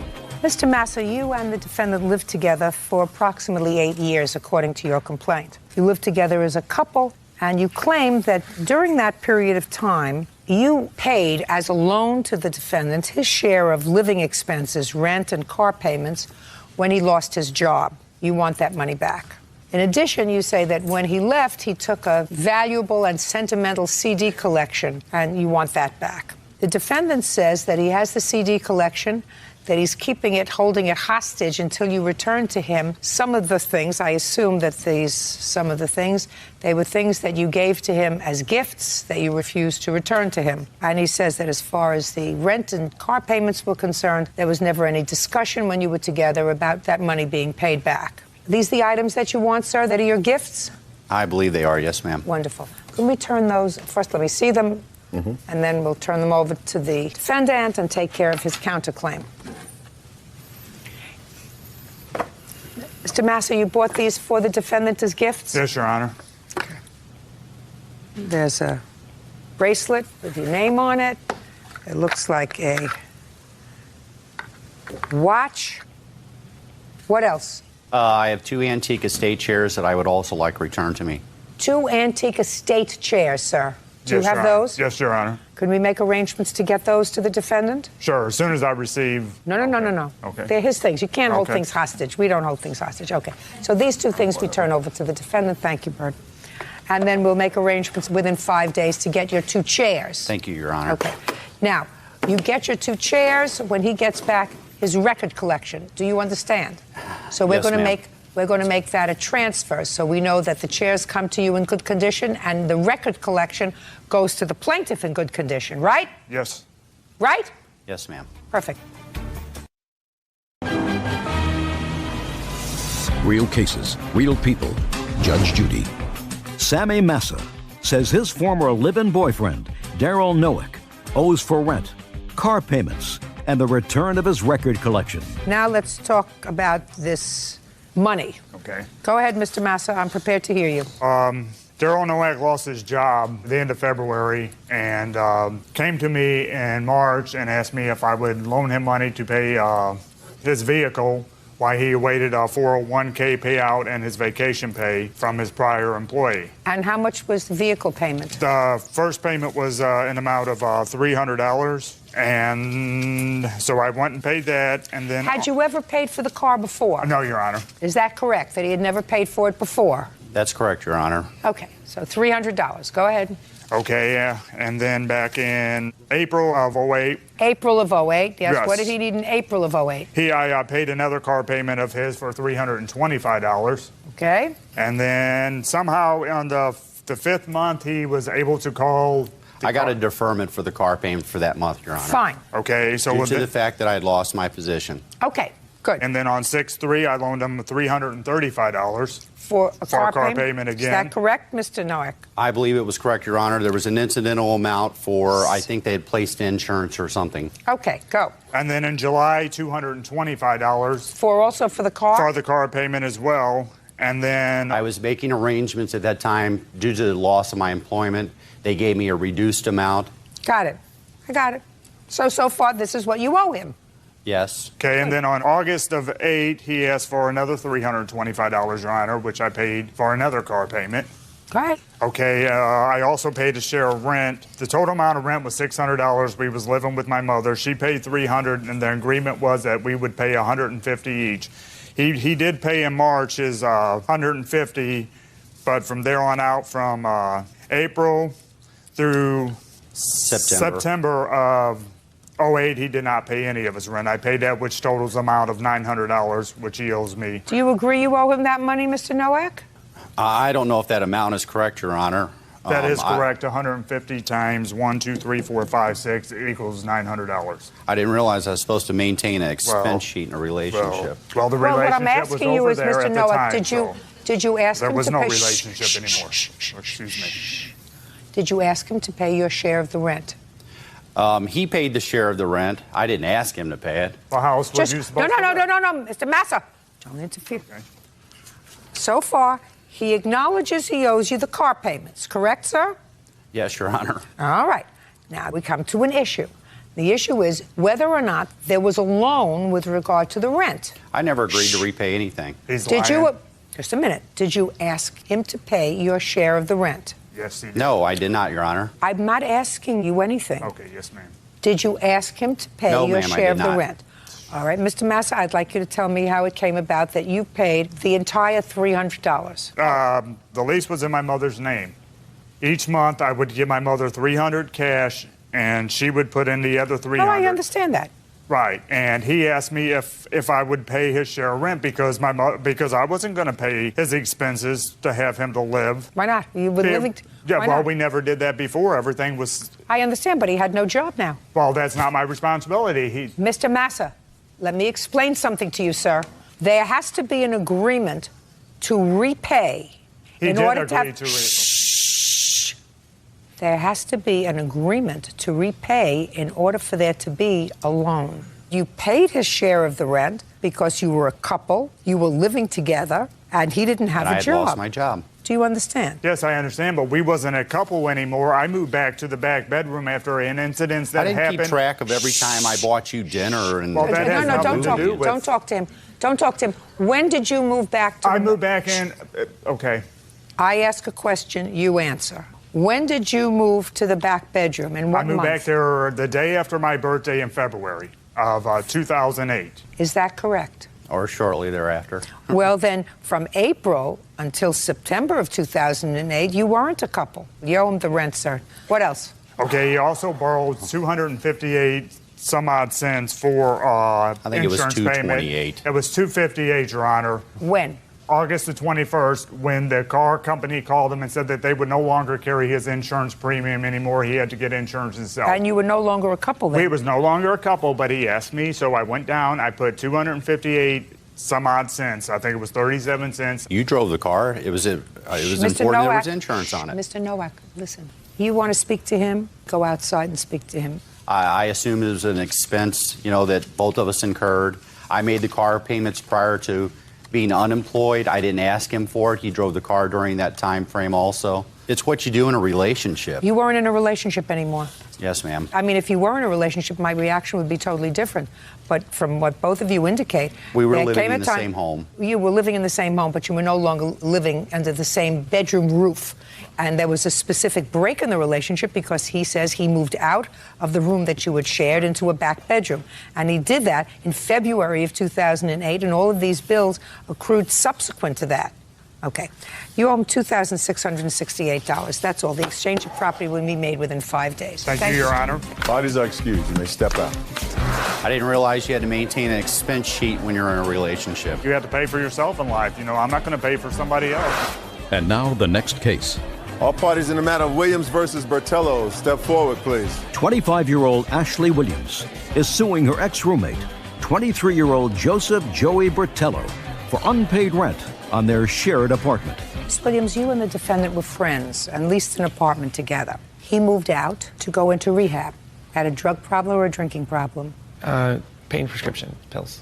You could not maintain the apartment by yourself. You broke the lease. And now the landlord is pursuing you for 7 months' rent. You want the defendant to pay half of that. Correct. When did you sign the lease? We signed the lease in June of 2007. When did you move out, sir? It was November 2007. When did you move out? November 2007. You moved out to go into rehab? Yes. Why did you move out?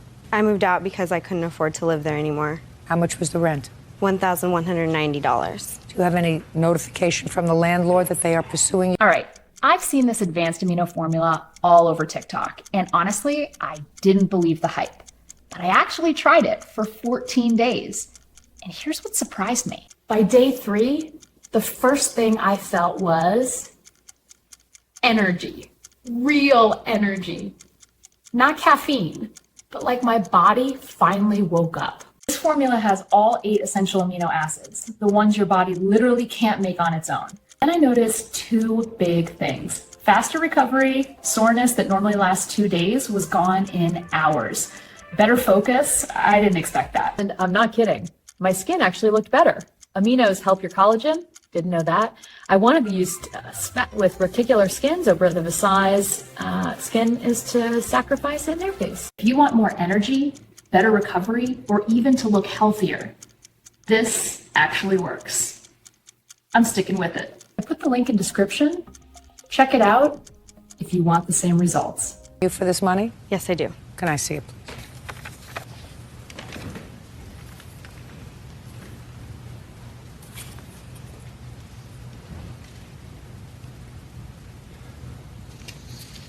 Okay, sir. I'm prepared to hear your defense. Okay, starting from the beginning? Well, you don't have to start back from your birth. You moved into the apartment June of 07. You moved out November of 07. Correct. The landlord wants, between the two of you, $7,840. Correct. Why should you not be responsible for half of that? Well, when I moved out, I had developed a problem. I had been in several car accidents prior to that, and I was prescribed medications, and it just got to be out of control. And I kind of sat her down and said, look, I need to go get help. I'm going to move back in with my parents for now and check myself into a rehab. And when I told her that, she agreed that it was more important than living together and, the rent. And so we had an agreement that I was going to move out and she was going to ask her sister to move in with her and take my place. You had an agreement that you would try to find somebody else. Yeah, her sister. She had mentioned that her sister liked our place and maybe possibly thought about moving in. And when that's a possibility. Did that happen? No, it didn't. It didn't happen. No. And so a few days later, she had left to go to LA to visit her boyfriend at the time. My mom came and stayed with me at the apartment, and then after that, I got all my things and left. When I came back and she was there, that's when she told me, look, I can't find anybody. I'm going to move out now. And so I told her, I said, I thought we were in agreement that you were going to have your sister move in. No, there was no agreement, sir. You just said to me there was a possibility that maybe her sister would move in. But before you got all your things together and moved out, she told you that her sister wasn't moving in. No, that actually happened afterwards. When I got my stuff and I came back for the last of my things. Your stuff was still there. If the last of your things was still there, sir, you were still there. She told you she couldn't get her sister to move in. You had a choice. You could have stayed in the apartment. Yeah, I mean, but I did tell her. When you left in November, where did you immediately go? The first place I went was my mother's. And how long did you stay there? I stayed there for about a month, and then that's when I checked into rehab. Did you finish rehab? Yes. You're okay now? Yeah. Great. You owe her half this money. I'm glad you went into rehab. I'm glad everything is great. I'm glad you recognized it. All of that is terrific. You can't leave somebody in the lurch because you had a problem. I actually have proof that he's lying, if you would like that. He signed something when we moved out saying that he would be rent responsible as well as me until the apartment was rented. I thought that was I was signing away saying that I don't have any more responsibilities to this apartment. I thought the agreement was saying that. Specifically says whether you he do. did or whether he didn't. Judging for the plaintiff in the amount of $39.20. Thank you. Parties are excused on the calendar in the matter of Kelly versus Watwood. As have been sworn in, Judge, you may be seated. Thanks, Young man, have a seat. You're welcome, Judge. Ms. Kelly, the defendant was a former boyfriend of yours. According to your complaint, he owes you for two things. A loan that you made to him while you were dating in the amount of $1,200 to fix his truck. And then is your claim that he assaulted you sometime afterwards, causing you to lose a front tooth. You wanted to pay for the dental work. Yes, Is that right? Yes, ma'am. Okay. When were you dating the defendant? What month and year? Jason and I met in like the end of February of last year. When did he move in with you? About 3 months after we met.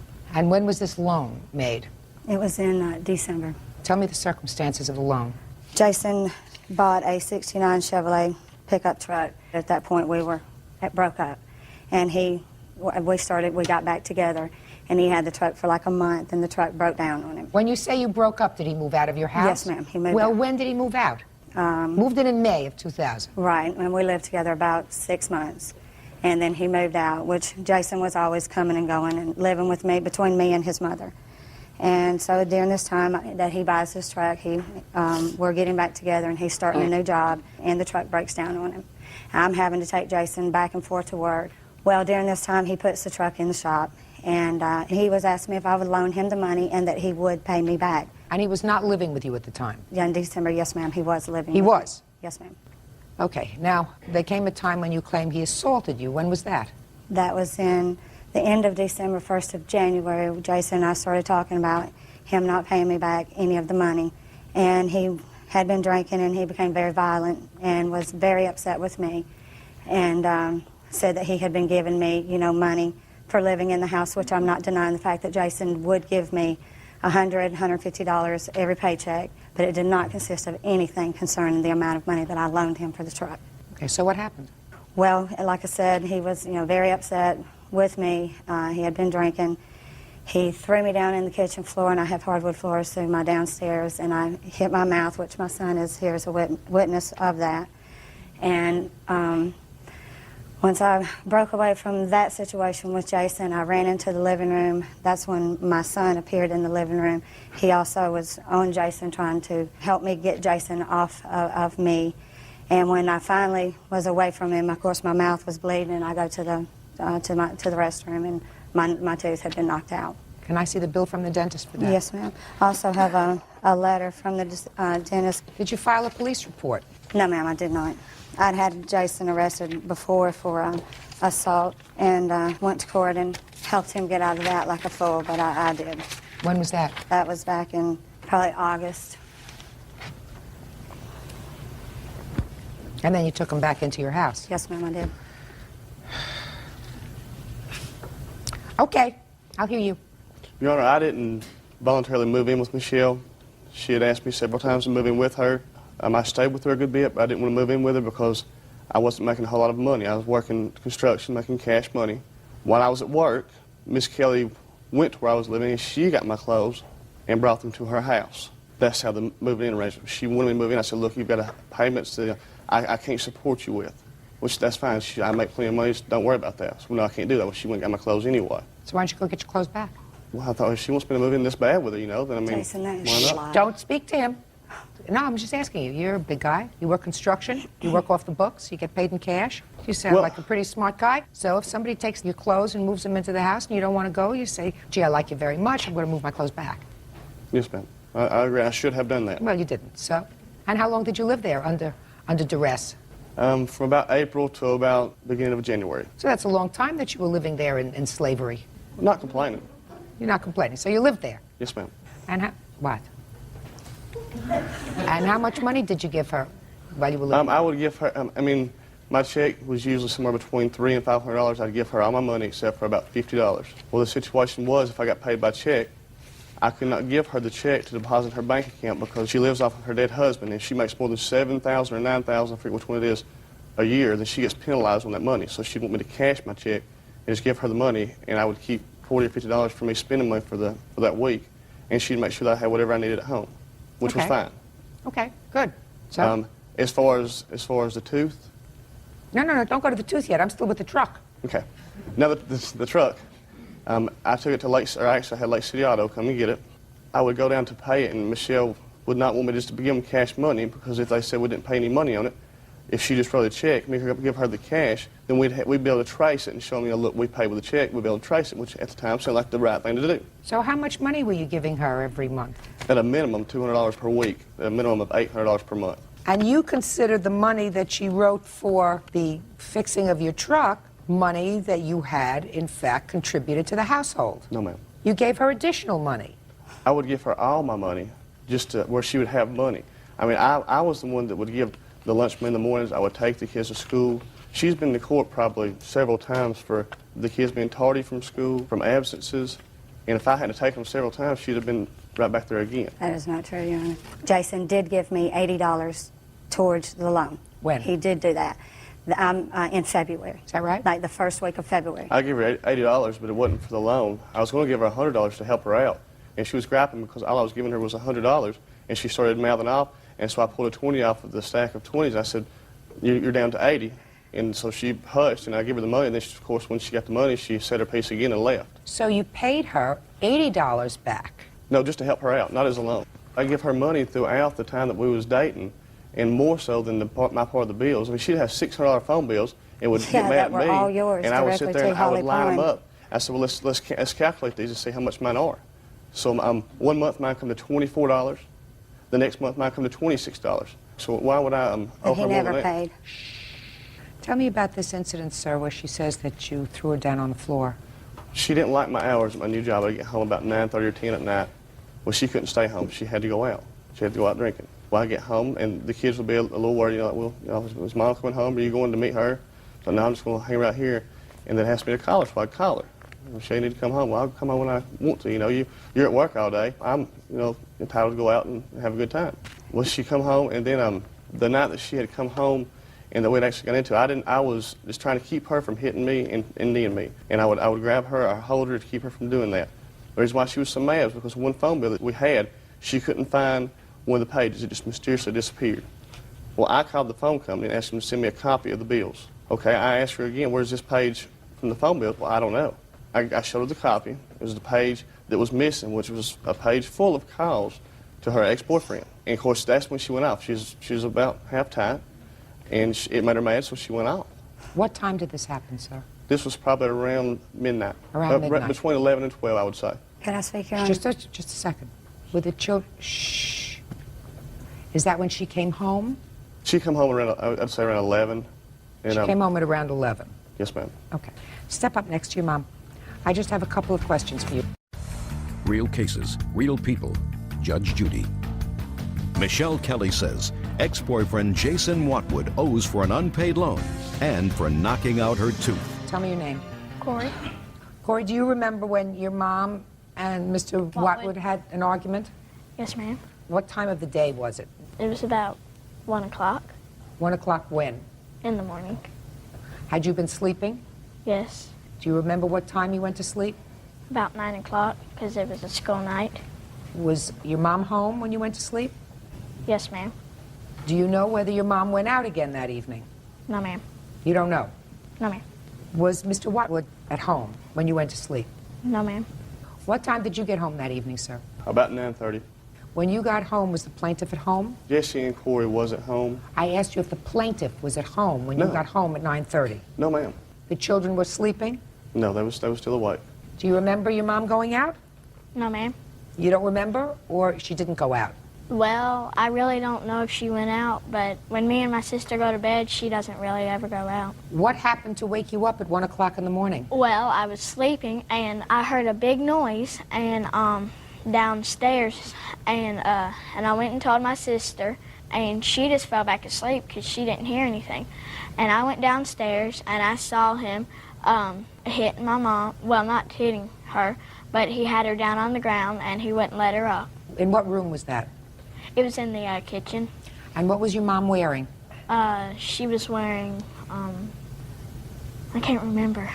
What was the defendant wearing? He was wearing a white shirt and I think a pair of blue jean shorts. And you don't remember what your mom was wearing? No, ma'am. Okay, sit down. Your Honor? What?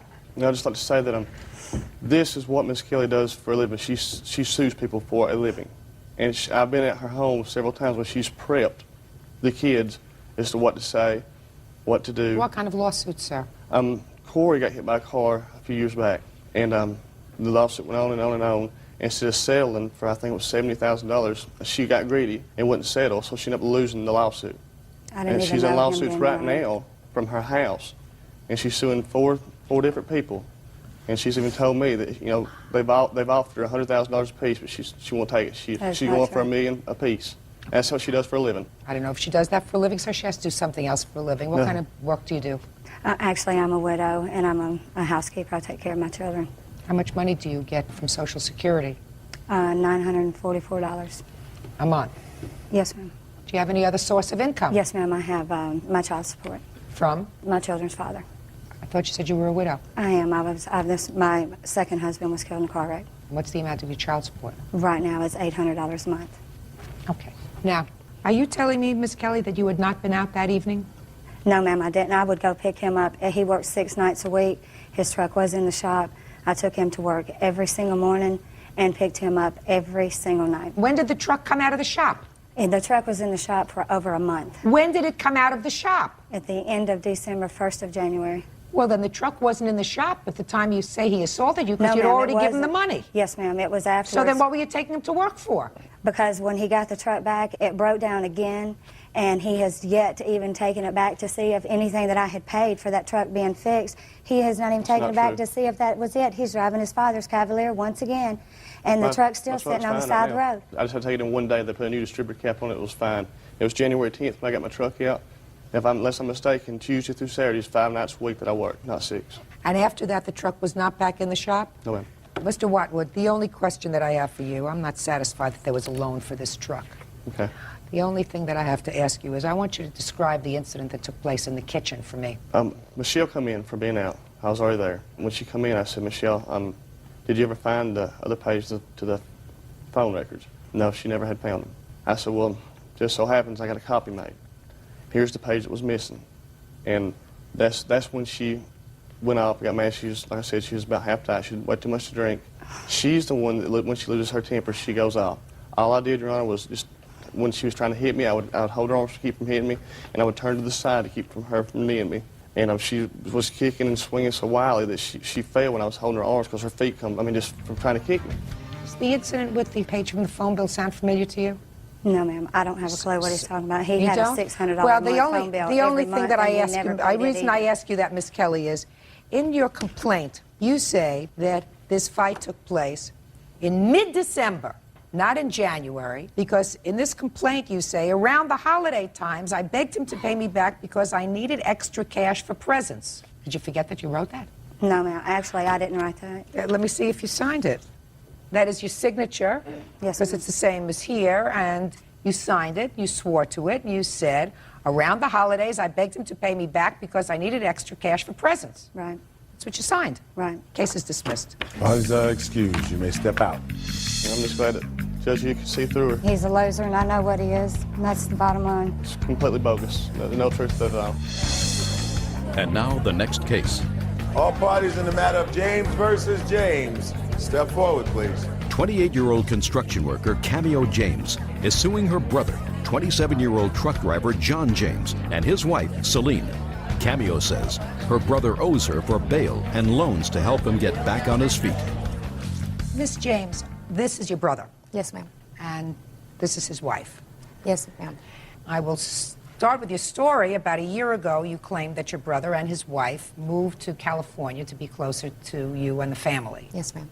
Sometime after he arrived, he was arrested for domestic violence on the complaint of his wife. You posted bail for him. Yes, ma'am. That money you want back. Yes. You claim that later he separated from his wife and he moved back to Arizona without your wife. Yes. And then decided to come back to California. Yes. And according to you, he called you and you again assisted him in paying for some stuff to get out of storage and wiring him some money. Yes. How much money did you wire him? I've sent him money, wired him money 3 times. Go ahead, let me hear. I believe one time was 200, one time was 300, and the other time was 200. You have no records of this? Not the original Western Union records, I do not. But I do have a signed statement from my brother showing that we did have an agreement as to the amounts. Oh, let me see that.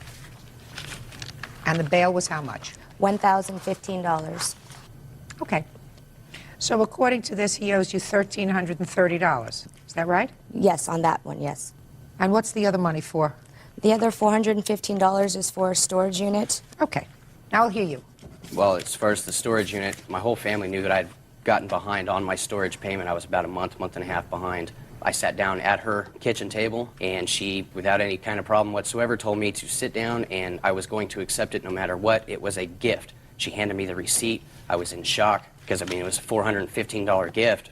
She said, just call it an early Christmas present. No, it was absolutely not a gift. Well, tell me how it came about. He was behind in his storage unit. They were getting ready to lose the storage unit, and he asked me if I would help him yet again, so I did. No, ma'am.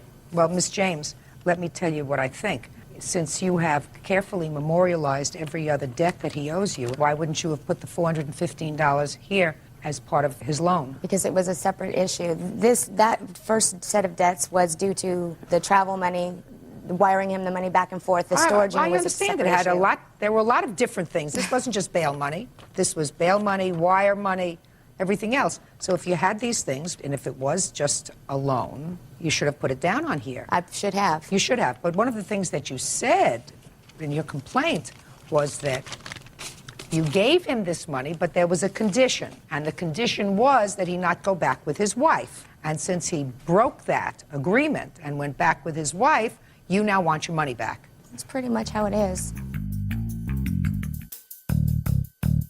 Go ahead. Part of me helping him was that he was supposed to get his life together. He was supposed to get his life on track. One of the on tracks was to leave Celine. She's bad news. She's trouble. She's caused him nothing but heartache and grief. I'm throwing away good money after bad, and he's going to return to her again. I guess he is. I guess he is. Learn your lesson. But if this was part of a loan that you made, I must assume that you would have put it on the very carefully detailed memorialized loan. So I'm issuing a judgment in the amount of $1,330. Mr. James, you owe that to your sister, correct? I guess I do. That of James Cahoot versus Cahoot. Parties have been sworn in, Judge. You may be seated. Folks, have seats, please. Victoria, this is your father. Yes. Is that right?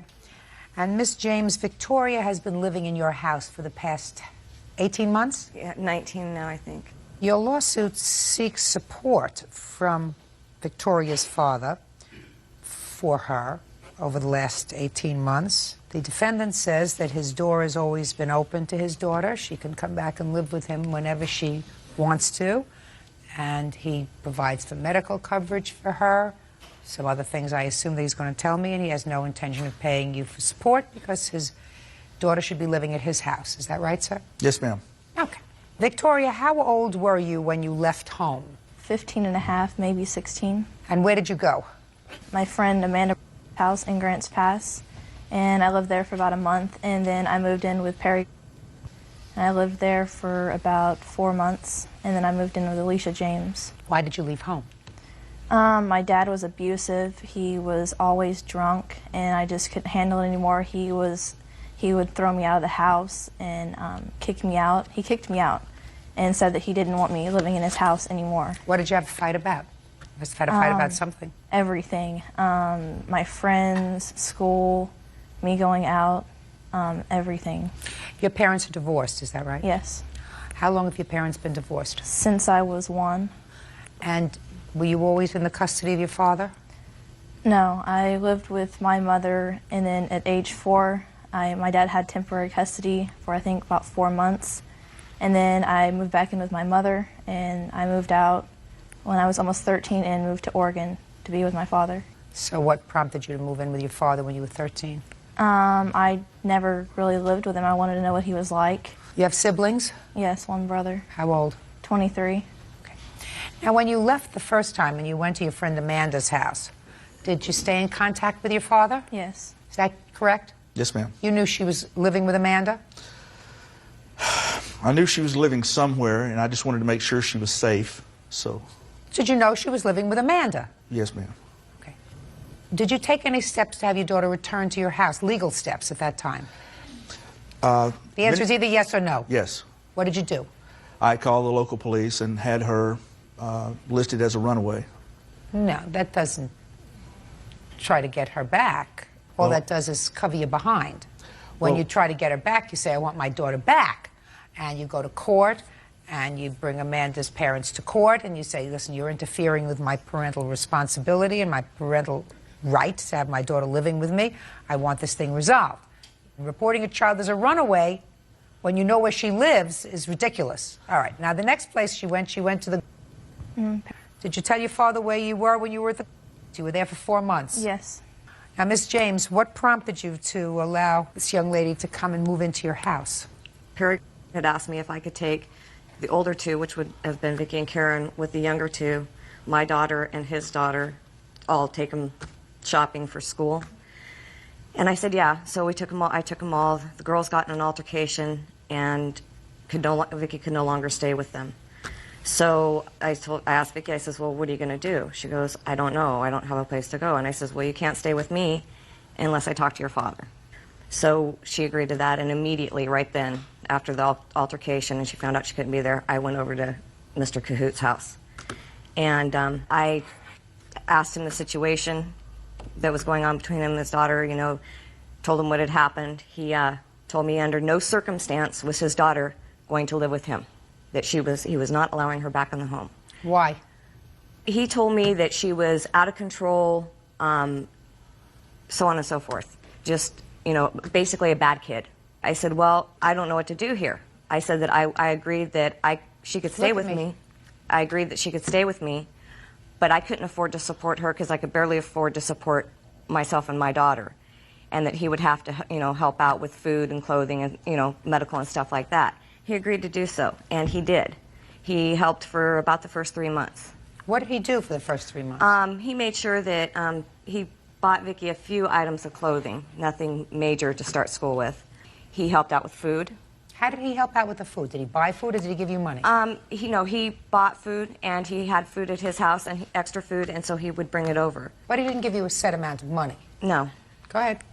So anyway, and then on or about September 21st, I had Victoria and her father and me sign an agreement of the rules that we would be living in the home, and I do have a copy of that. I'd like to see it, please.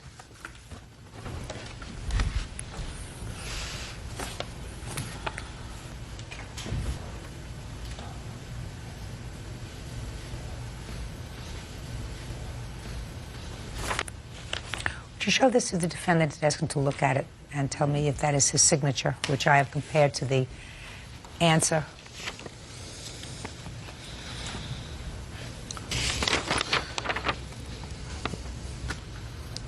Yes, ma'am. Okay. That is your signature witnessing, as witness to the agreement between these two ladies, the rules of the house. Yes, ma'am. And Vicky has been living with you ever since. Yes, the agreement, part of the other agreement was, Your Honor, that Victoria's grades would be kept up in school. Well, that's right here. C's are better. Yep. Have you been doing that? Here's a copy of her grades and an honorable mention in our newspaper for this first quarter's. How was your daughter doing in school when she was living with you, sir? Not well. I sent her to another school, and she seems to have done better. I sent her to a lockdown adolescent. When did you do that? 2000. Well, evidently, that didn't work out either. It cost $28,000 to get her in there, and I did through all the therapies and everything I could with her. She was out of control. She was listed as a runaway more often than not. Something wasn't right, sir. But evidently, whatever it was that wasn't right is better now that she's living with the plaintiff. Judge Judy continues in a moment. She's finally learned her lessons and decided she can't be a thug that smokes, drinks, and stays out with the boys, have sex with the boys in my room, and leaves the evidence behind for me to clean up. Real cases, real people. Judge Judy. 18-year-old Victoria Cahoot says her father, David Cahoot, owes for the cost of her living expenses. David says Victoria should be living at home. Whatever it was, it seems to have been resolved with her living with the plaintiff. Have you seen a copy of your daughter's grades? Yes, I have, and that's just a recent thing, ma'am. Recent or not, it appears to me that living with the plaintiff seems to have resolved, at least temporarily and hopefully permanently, the problems that your daughter was having, at least scholastically. Wouldn't you say that that's true, sir? I would not say that living with her has caused all this to be the success. I think finally it's Victoria that has finally come around, and with all the back in the school that cost me so much, she's finally learned her lessons and decided she can't be a thug that smokes, drinks, and stays out with the boys, have sex with the boys in my room, and leaves the evidence behind for me to clean up. Sir, usually when children act out very badly, they're trying to make a statement. Now, that's not to say that she should not be responsible for what she does. She is responsible. What I'm looking for you to do is to take responsibility for what you and your ex-wife have done to her. Because if you think that it's a normal arrangement for a child to live with one parent, then go to the other, go back to one parent, then go to the other, that is not a normal arrangement, sir. And I don't know whether, and I'm certainly not going to get into the fact with you or your daughter, because I think it's counterproductive as to whether what she says is true, that you have an alcohol abuse problem. No, ma'am, I do not. Well, I said I'm not getting into that, because just as I don't think it's productive for you to have brought up to me, now with your daughter here, the negatives of her past behavior, so too, sir, do I think that it would be stupid for me to explore whether she was right or wrong in saying that you had a substance abuse problem. Do you understand? And were abusive to her. Do you understand that? Yes, ma'am. Now, the only issue that I have to resolve in this case is whether your daughter was living with Mrs. James with your permission. Your answer says she was not living there with your permission, that your home was always open to her. Yes, ma'am. And therefore, you are not liable for her support. The contract that you witnessed in October of 2001, which outlined the rules for your daughter remaining in Mrs. James's home, is testament to the fact that your daughter was living there with your permission and approval. That being the case, sir, you are responsible for her support. Period. End of discussion. The only issue is how much. Put your hand down, madam. Do you get support for your daughter from her mother? No longer, ma'am. When did it stop? On her 18th birthday. Which was when? 18 February. So from the time she came to Mrs. James's home for the last 19 months or 18 months, you were getting support from Vicky's mother for her. Is that right? Yes, ma'am. In what amount? $275 a month. What were you doing collecting support for her when she wasn't living with you? I maintain a home for her. No, sir. I'm already telling you. You permitted her to live with Mrs. James with your not only tacit approval, with your active approval in witnessing this agreement. You said, keep her. She's too much trouble for me. I'm giving you my permission to keep her. I'm witnessing the agreement that you two are signing to permit her to live in your house. That doesn't mean she's living there without your permission. All right, I've seen this advanced amino formula all over TikTok, and honestly, I didn't believe the hype. But I actually tried it for 14 days, and here's what surprised me. By day 3, the first thing I felt was energy. Real energy. Not caffeine, but like my body finally woke up. This formula has all 8 essential amino acids, the ones your body literally can't make on its own. And I noticed 2 big things. Faster recovery, soreness that normally lasts 2 days was gone in hours. Better focus, I didn't expect that. And I'm not kidding. My skin actually looked better. Aminos help your collagen. Didn't know that. I wanted to use with reticular skins over the Versailles skin is to sacrifice in their face. If you want more energy, better recovery, or even to look healthier, this actually works. I'm sticking with it. I put the link in description. Check it out if you want the same results. Your door is open. You may have spoken to a lawyer who said to you, listen, as long as you can convince a judge that your door is always open and that all she has to do is abide by your rules, you're not responsible for her support. That's not the case here, sir. She lived outside your home with your permission, and you're responsible for her support. Not only that, would you be responsible for her support, but you're getting support from her mother for her and keeping it. You can't do that. $4,950 so far. Next, did you claim her on your tax returns last year? Yes, ma'am. She wasn't living with you for the full year. She was living with me 6 months.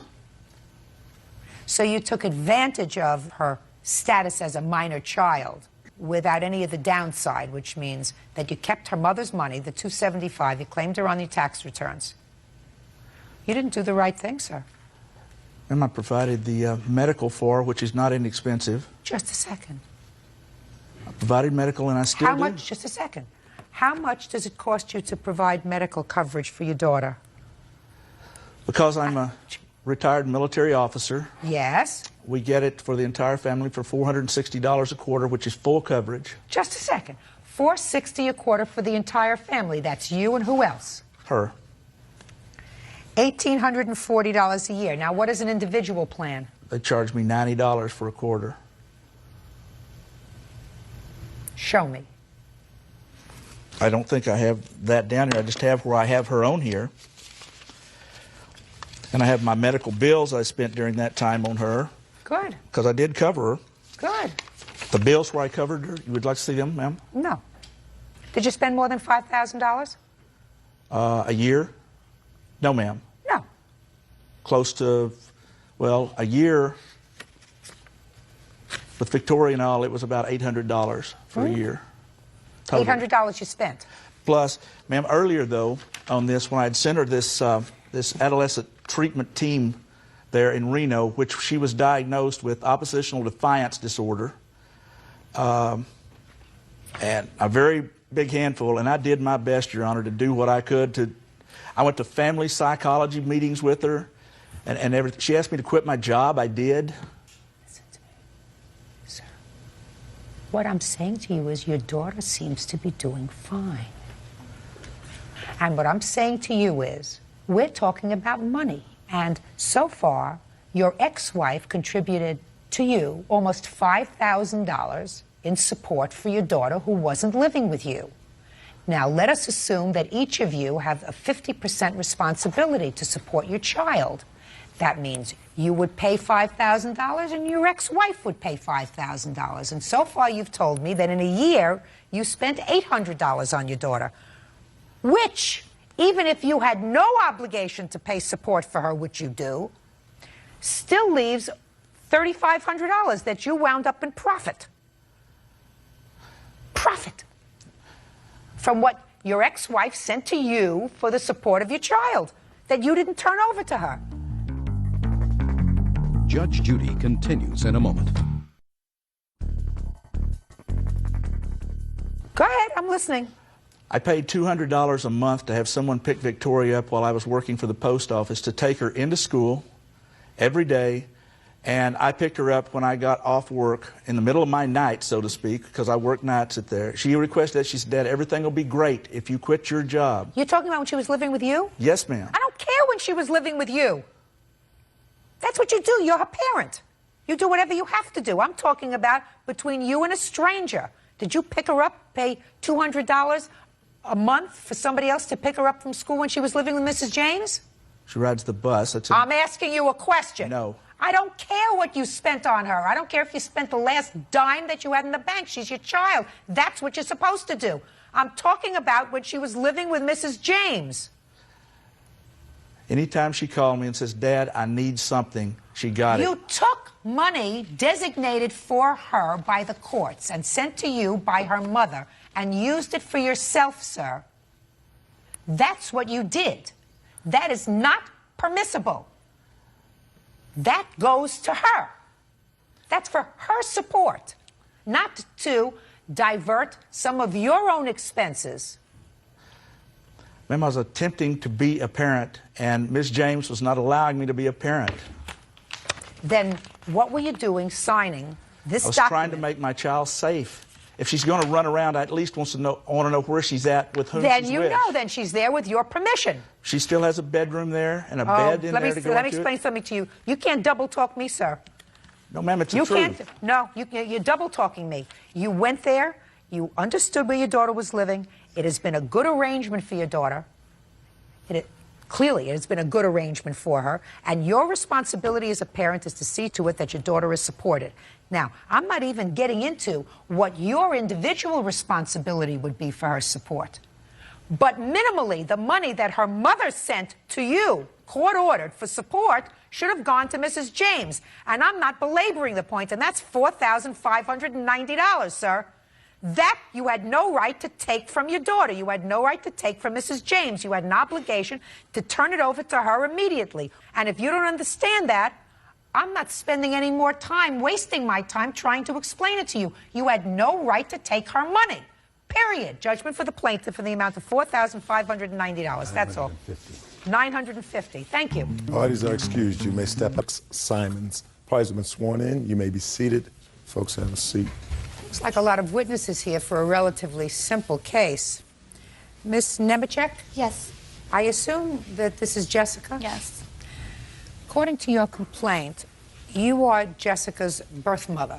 Yes. And Jessica was adopted by a family when she was 4 years old. Yes, Your Honor. You are her sister. Yes. Adoptive sister? Yes.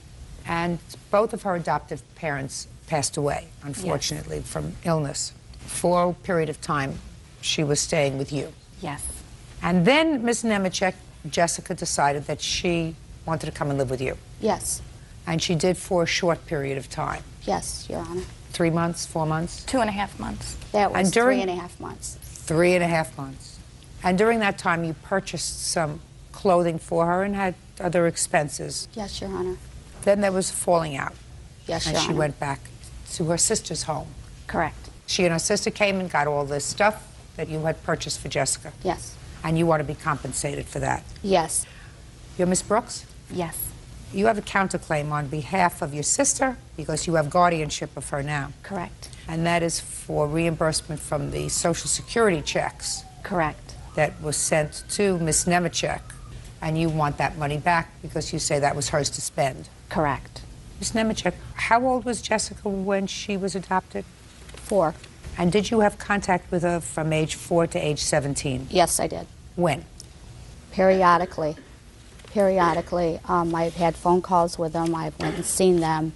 Me and their godmother, the one that adopted them, was really good friends. That's the reason why I let her adopt them, was because of my sickness that I do have, and currently still have. Is that a physiological or a mental illness? Physiological and mental. Did you support your daughter over the years with money?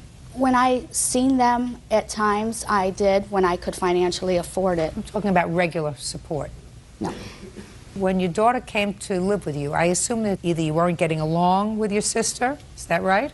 Well, I just wanted to go live with my mom. I just wanted to get to know her. I wanted to have a mother-daughter relationship with her. Did you approve of that? At first, no, because of all the problems that we have had with Angela. What kind of problems?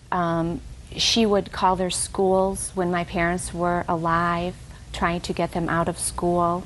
Jessica and I are, we do fight a lot, and I think we do because you don't go from being a sister to trying to be a mother. And, you know, when someone is, 14 years old, our relationship changed because... Were you married when your parents died? Yes. You have children? I have 3 children. And you took your sister to live with you? I took both of my sisters to live with me. And this was the older sister? Yes. Is that right? She take good care of you? Yes. I love her. She's my sister. Okay, I'm not gonna do this. When Jessica came to me and told me she wanted to know Angie, sorry. Would it be better if I asked you questions? No, I need to say this because it's important. I don't know what it's like not knowing your parents. So who was I to tell Jessica that she couldn't get to know her biological mother? Unfortunately, Angela, in the whole time since my parents have had Venus and Jessica and their older brother David, my parents adopted 3 of her children so they could stay together. She never could step up to the plate and act like an adult and knock on my door and say, hey, Kath, I'm sorry your parents died. I really want to help. I really would like to get to know my daughter. She would sneak around and see us, basically. So it was very hard for me to let Jessica go, but I spoke with Jessica all the time.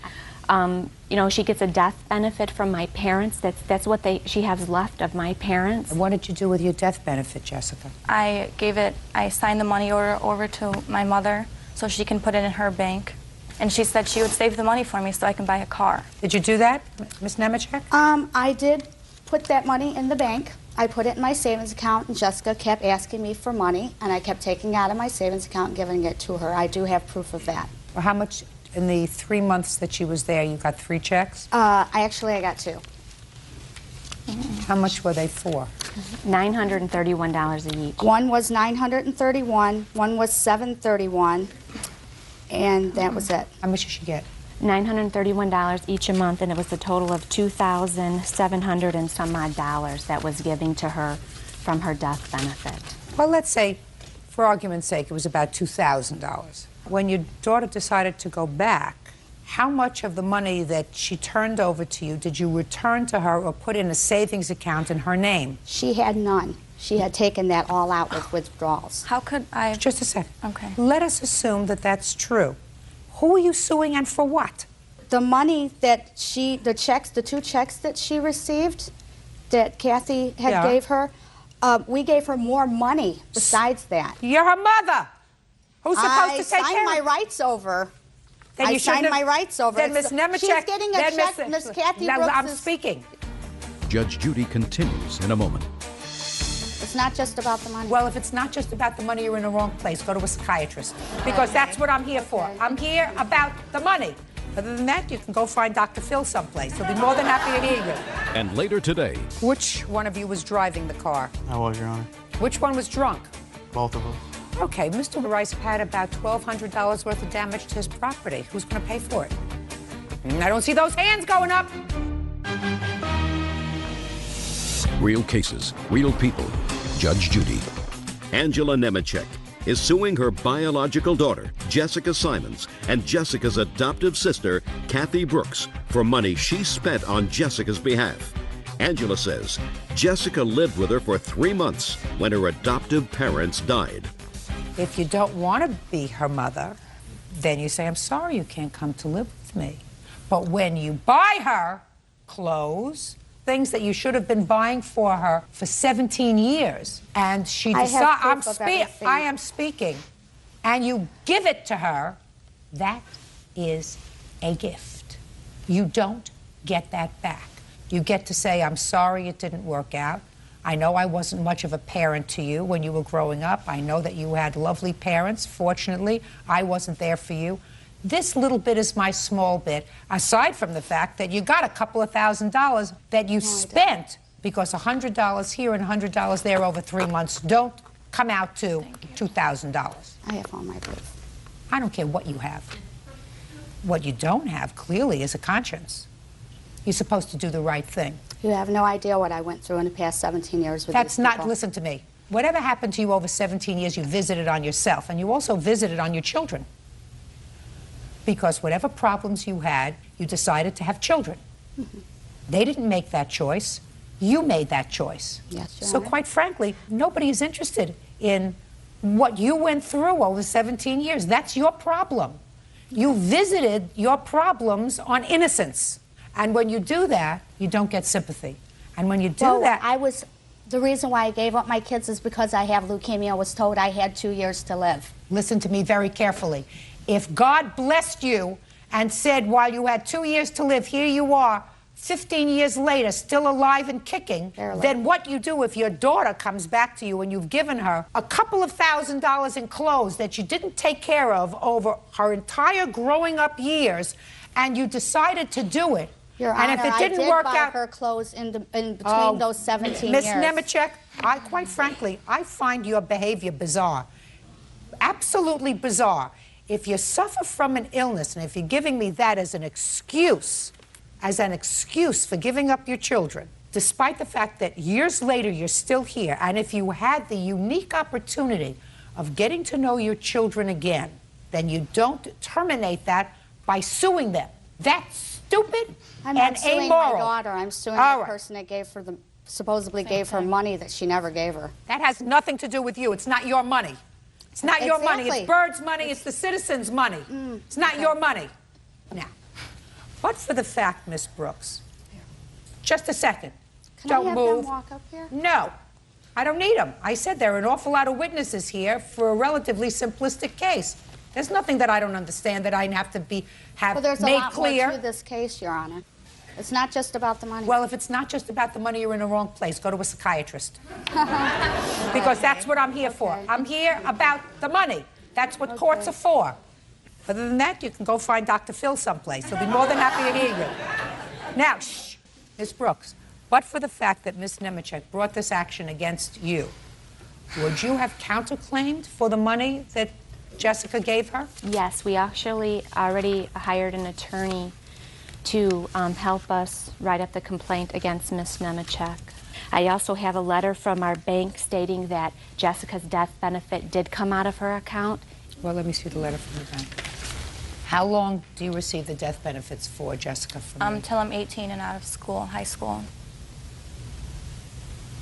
Well, this letter indicates, Miss Nemechek, that there were 3 checks, all in the amount of $931. Well, all I have here is a deposit on August 9th for $731. That doesn't mean that you didn't get $931. And then I that have means that a deposit maybe, here I'm on speaking. September. I'm speaking. Death benefits don't change by $200. So that means that you may have deposited $731 and taken $200 in cash. I don't recall that, Your Honor. Well, if you don't recall, that's why I have this from the bank.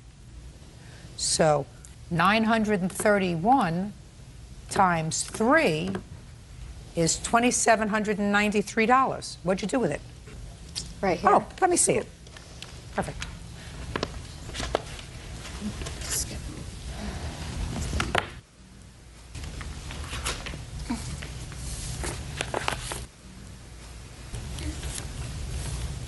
What's Sprint? That's a cell phone bill. $122? Yes. Get it. I don't know what this is. This is nothing. White Fox Den, $28. What's that for? That's food. Food? Food. Oh my God. Walgreens. Sunglasses. 3 pairs of sunglasses. Shampoo. What's that for? It's for Jessica. Miss Nemechek, I think you're a bad lady. Real cases, real people. Judge Judy. Angela Nemechek is suing her biological daughter, Jessica Simons, and Jessica's adoptive sister, Kathy Brooks, for money she spent on Jessica's behalf. Angela says Jessica lived with her for 3 months when her adoptive parents died. I think you're a bad lady. And I believe your daughter when she said you were going to take these checks and put them in an account for her, and the purpose of that account was that when she got to be old enough, she was going to be able to buy a car for herself. I believe you told her that, and I believe that you then went through your trash can and picked out receipts that you decided for your home, for you and your husband and whoever else lives there, that the government was going to be responsible for. If you supported your daughter yourself for 3 months and you've given her no other support her whole life, you ought to thank God that somebody took care of her for the 14 years that you didn't. Judgment for the defendant on the counterclaim in the amount of $2,793. Your claim is dismissed. That's all. Parties are excused. You may step out.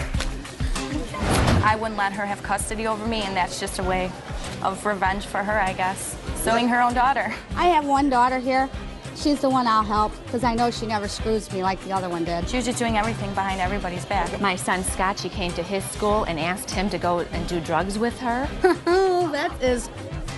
I'll see her in the next court on that one. She does need professional help. Definitely, she does. Maybe later on in life, if I'm not dead, then she can come around. But then again, my husband don't want her ever around. I think it's ridiculous. I have nothing to do with her anymore. And now the next case. All parties in the matter of Rice versus Welkowitz. Winnie, step forward.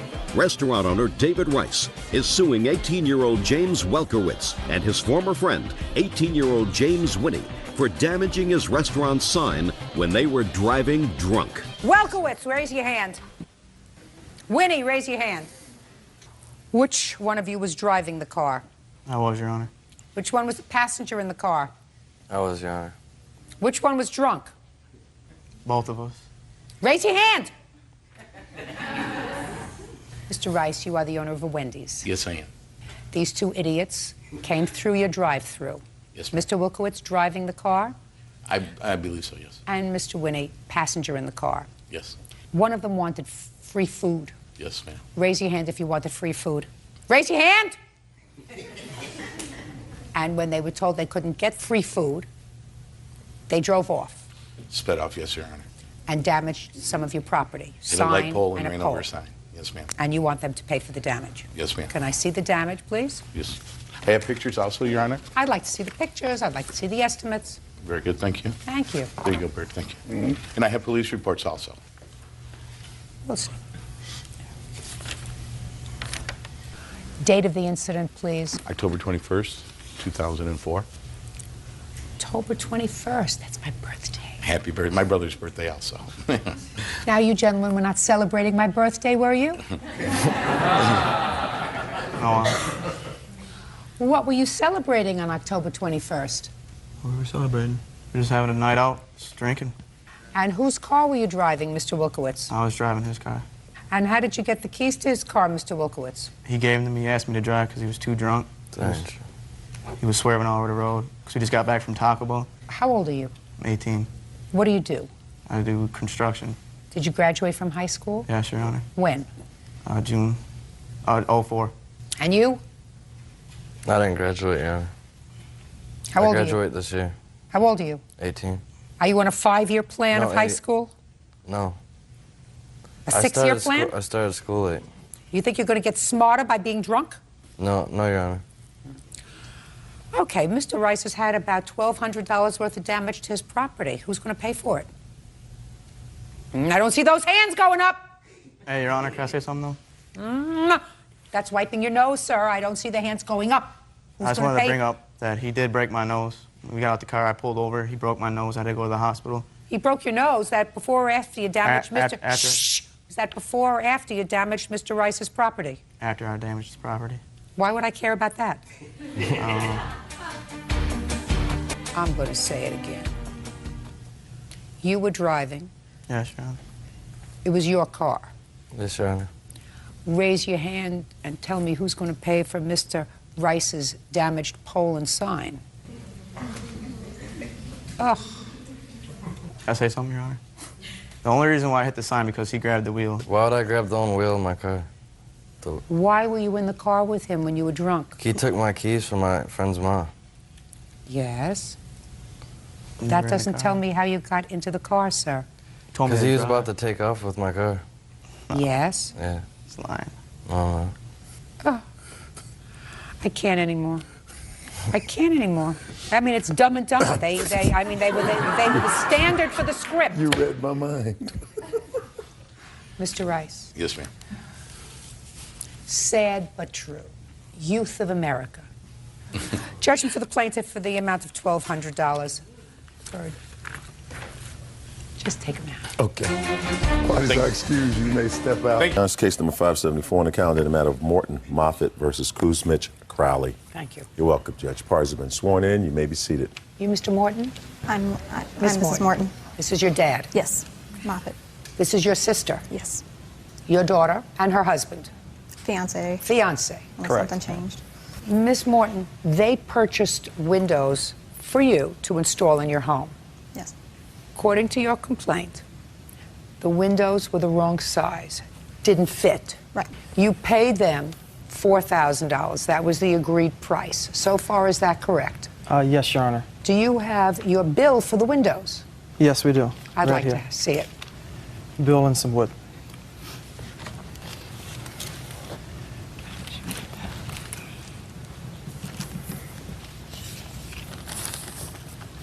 How much were the windows in total? The windows in total were $1,551. Okay. The windows in total were $1,500. Yep, $1,551 for 9 windows. Okay, and that's what you delivered. That is correct. And she gave you a check for $4,000. Yes, she did. And you didn't furnish any additional windows. That is correct. So the rest of that money was allegedly for your labor. No. I have their estimate right here, in which they broke down how they gave it. Can I see that, please? Installed 9 windows, or they've installed 11 windows altogether, and the estimate came with a big bow window. No, just which a second. They said. Just a second. Okay, so the total here was 9 standard windows, add 11 windows to replace the rest of the windows throughout the house. So this total bill was $2,747. Yes, ma'am. Where did the other money come from? Well, they had done additional work through, I had some storm damage, so they did a little bit with that. They said that they were going to do extra insulation, they were going to do more of the trim. The reason that the windows didn't fit to start with was because I have an old house and they did a false window. So they just took the estimates off of the size off the windows that were in, instead of, taking that false window off and putting the size that fit. They had originally installed the 3, discovered that they didn't fit. So instead of, not leaving those, they decided to make them work, try framing it, and then they said that they were going to take back the others and reorder. Well, they never did that. Instead, they sold an extra. Were you going to order the correct size windows? No, I never told her that. I showed her what was wrong with her windows as far as the seal. The seals on the windows were rotten. The windows looked like they were fairly new. If you purchased different windows, would they have fit more appropriately? The answer is either yes or no. No. Okay. So you knew you had to then fix those windows because they didn't fit. Correct. Okay. Did you ever do that? Yes, Your Honor. When did you do that? When we installed the windows. So as far as you're concerned, the job was completed? That is correct, Your Honor. No, I don't think so. The first 9 windows, yes, they were. I don't think so. The first 9 windows were. And then? We did not put in the remaining 11 windows or the bow window. She paid you for the additional 11 windows. That was not for the windows, Your Honor. Yes, ma'am. We never charged her. We did this as a family thing, not as contractors. In any event, the case is about you claim that they did not install the other windows appropriately, and you had to pay someone $1,600 to install them and complete the job. In any event, I don't understand your claim, quite frankly, for $5,000 because all it cost you was an additional $1,600 to fix the house. Yes, actually, because they did not install the windows I wanted. I was not really made aware of that. I'm not really an expert on windows. Well, then that's your problem. And I understand then that's your problem. I still don't understand why you're suing for $5,000 when all it cost you to fix, and I assume you have a bill for that, to install those windows was $1,600. Because for one, I didn't get all my windows. I only have 11 windows in that house. I didn't get my picture window or the additional 8. And like I said, they weren't the Anderson. Just a second. Did you pay for them? Yes. No, I don't think so. I did. Those were part of the $4,000 that I gave, because on that estimate you see that there was the 9 windows plus the picture, and then the 11 windows. One bay window with Anderson, Silvermine Series windows. Do you have an estimate for the bay window? Yes, I do. And is that part of the $1,600? Yes. Well, if it's part of the $1,600, we're back to the same question. You paid $1,600 to complete the job. Why are you suing for $5,000? If I may, Your Honor. Go ahead. They installed the windows. They left them hanging with just screws. I don't care. They didn't trim. I don't care.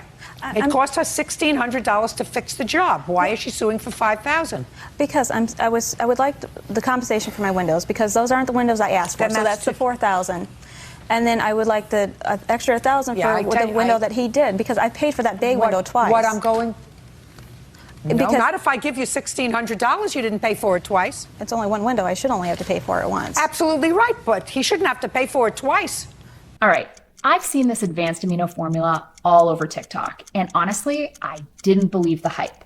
But I actually tried it for 14 days, and here's what surprised me. By day 3, the first thing I felt was energy. Real energy. Not caffeine, but like my body finally woke up. This formula has all 8 essential amino acids, the ones your body literally can't make on its own. And I noticed 2 big things. Faster recovery, soreness that normally lasts 2 days was gone in hours. Better focus, I didn't expect that. And I'm not kidding. My skin actually looked better. Aminos help your collagen. Didn't know that. I wanted to use with reticular skins over the Versailles skin is to sacrifice in their face. If you want more energy better recovery, or even to look healthier. This actually works. I'm sticking with it. I put the link in description. Check it out if you want the same results. He never provided me that window. Hey, listen to me. Okay. Cost you $5,600 to complete the windows in your house. Yes. Is that a fair statement? Yes, it is. You gave him $4,000. Yes. You had to spend another $1,600. My question is, why are you suing them for $5,000? Because I would like the $4,000 from the windows. Those aren't the windows I wanted. Well, I tell you what we do. When you take those windows out of your house and throw them in the garbage, come back to me. Real cases, real people. Judge Judy. Melissa Morton and her father, George Moffat, are suing Melissa's sister, Tracy Kuzmich, and her fiancé, Tracy Crowley, for unfinished work on their home. The defendants are countersuing for false allegations. Okay. I'm not getting into the whole family business here. The family business was that the windows weren't installed properly to begin with. Then your wife was having a difficult pregnancy, and her sister decided it's not the right time to put their feet to the fire. I'm going to live with this during the summer or whatever it was. But then at the end of the summer, she found herself pregnant. And she wasn't getting satisfaction from this side of the table to fix a problem that you should have fixed. In any event, she's owed $1,600 to finish the job because you didn't finish the job and she had to get somebody else to finish it. Unless you're going to tell me that you did, in fact, give her a picture window. Did you? No. Okay, so she's entitled to $1,600. Now, Mr. Moffat, you have a claim.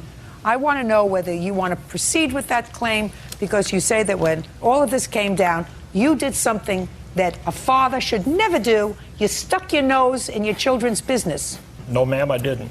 Yes, you did. Are you telling me that you didn't call them to try to intercede about this window business? No, ma'am, I didn't. Ma'am, We got if proof I right may, here. Go he ahead. called my cell phone an ungodly amount of times telling me to get my dead A out of bed and over to her house. Just a second. They have the phone records. Yeah. They have the phone records. We get along, and he says the same thing to me. It's nothing personal. Well, That's him. Mr. Moffat, then you want to tell me what you're suing your daughter for? I collect funeraria and strange things. Casket tags, odds and ends. And? I bought a plantation police badge off eBay. And? I had said something to Tracy about it, and about 10:30, 11 o'clock at one night, he calls me, drunkard, and he's going to come over to my house and beat the hell out of me and rape me. We have That's a lie. We have police reports, Your Honor. Like I said, the telephone things. Ma'am, I talked to both of them Just a second. after. And I called the county police and filed a report. Okay. I'd like to see the report that he filed. You see, and this is the kind of, these are bad, shady people. What kind of racial comment to him? May I? Did he? Shh. No, I'm asking him. The comment was made to me, though, ma'am. What did he say? He said, tell Tracy he better have his freedom papers because I have a badge to arrest runaway slaves. Those were his words. Oh, well, Mr. Crowley, you made a mistake, sir. You called back when the police were still there. You're correct, Honor. And you threatened him. I just You basically told him called what's back over. when the police were still there. The police told you not to call back, didn't they? Yes, they did, Your Honor. So what'd you call back for? So what'd you call back for? I called back to let him know that was it. It was done. No, that's not what you said. That's not what the police said you said. Well, I know. That's not what the police said you said, Mr. Crowley, because you have a counterclaim. Your counterclaim is that you filed a false police report. Your He did, counterclaim's Your Honor. dismissed. Right. Well, Your no, counterclaim's dismissed. Honor, No, in the police counterclaim is report- not dismissed. Oh, yeah, your counterclaim's dismissed. He told the police that I was being held Listen against to my me. will. Your counterclaim, sir, is dismissed. You want me to read what your countersuit is? Yes. My father made false allegations toward my fiance, claiming that he threatened him. He did not threaten him. Just a second. That's what you wrote. Claiming my fiance threatened him and he was holding me against my will. However, the police officer says right here, he told you not to call back, and you called back and said you blanked by calling the police. Implying I will not have anything to do with them now. Listen to me. Don't tell me implying anything, madam. But that's what he meant. Listen to me. Don't tell me implying anything.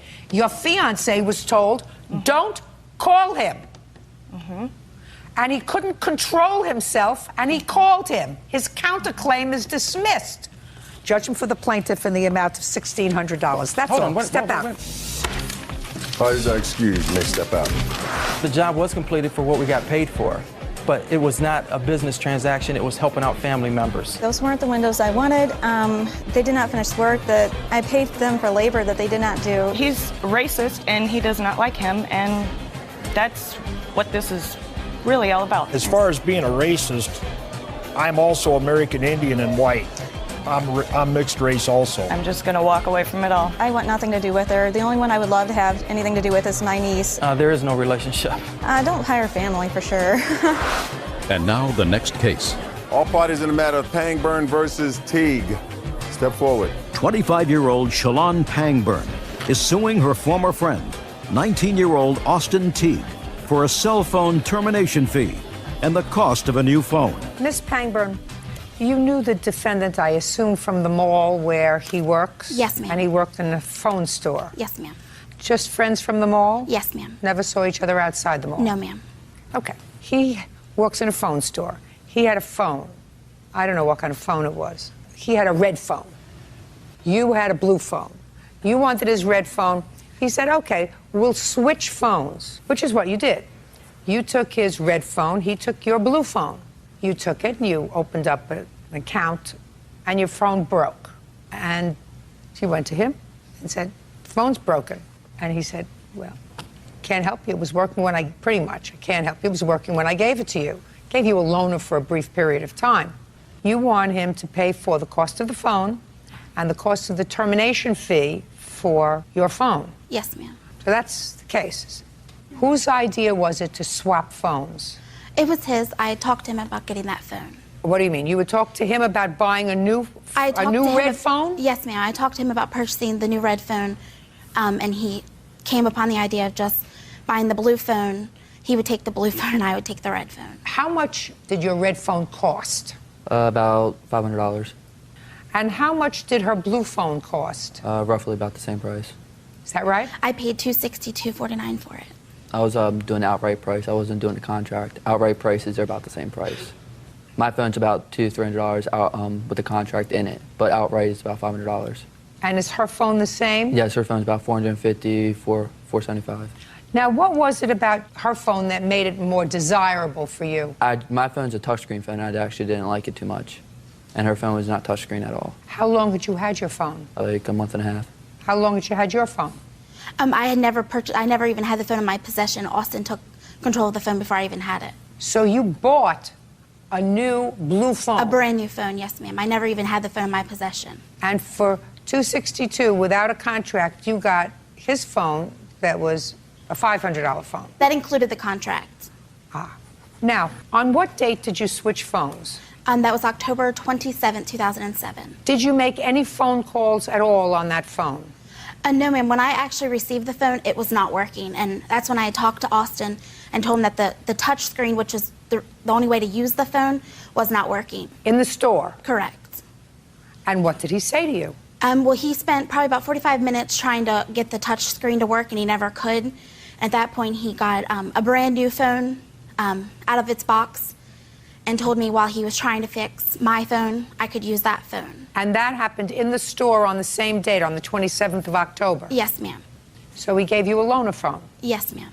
And then what happened?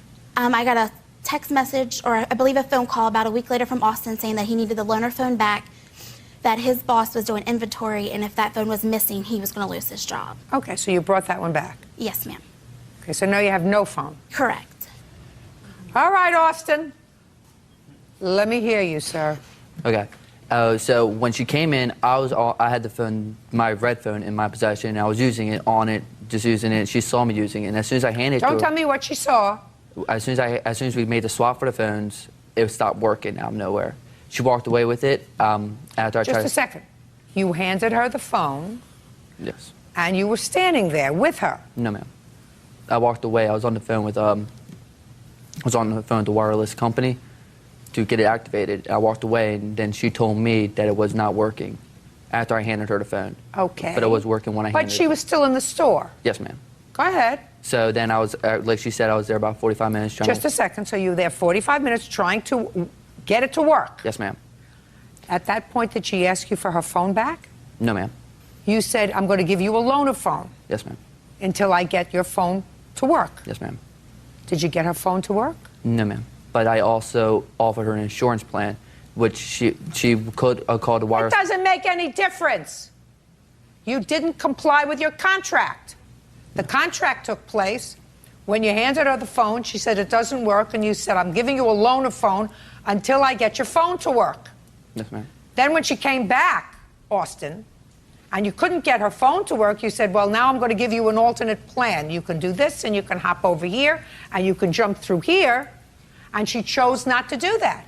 That wasn't the contract. That was your getting out of the contract. She chose not to do that. So you owe her the money. Now, she had a phone that she gave you that cost her $262. Yes, ma'am. And how much was your disconnect fee? The termination fee was $400 for not returning the phone. That's $662. Correct.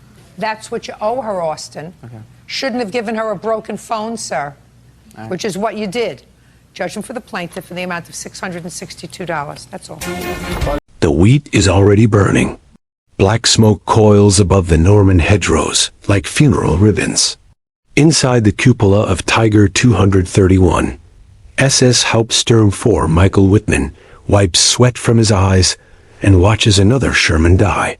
A single 88mm round punches through the American tank's thin side armor at 1,200 meters. For one heartbeat, nothing happens. Then the entire vehicle erupts in a perfect orange globe of flame. Turret blown 10 meters into the air. Whitman allows himself a thin smile. Tommy Cooker, he mutters into the intercom. His gunner, Balthasar Wall, laughs over the roar of the Maybach engine. 5 Shermans already. Breakfast isn't even over.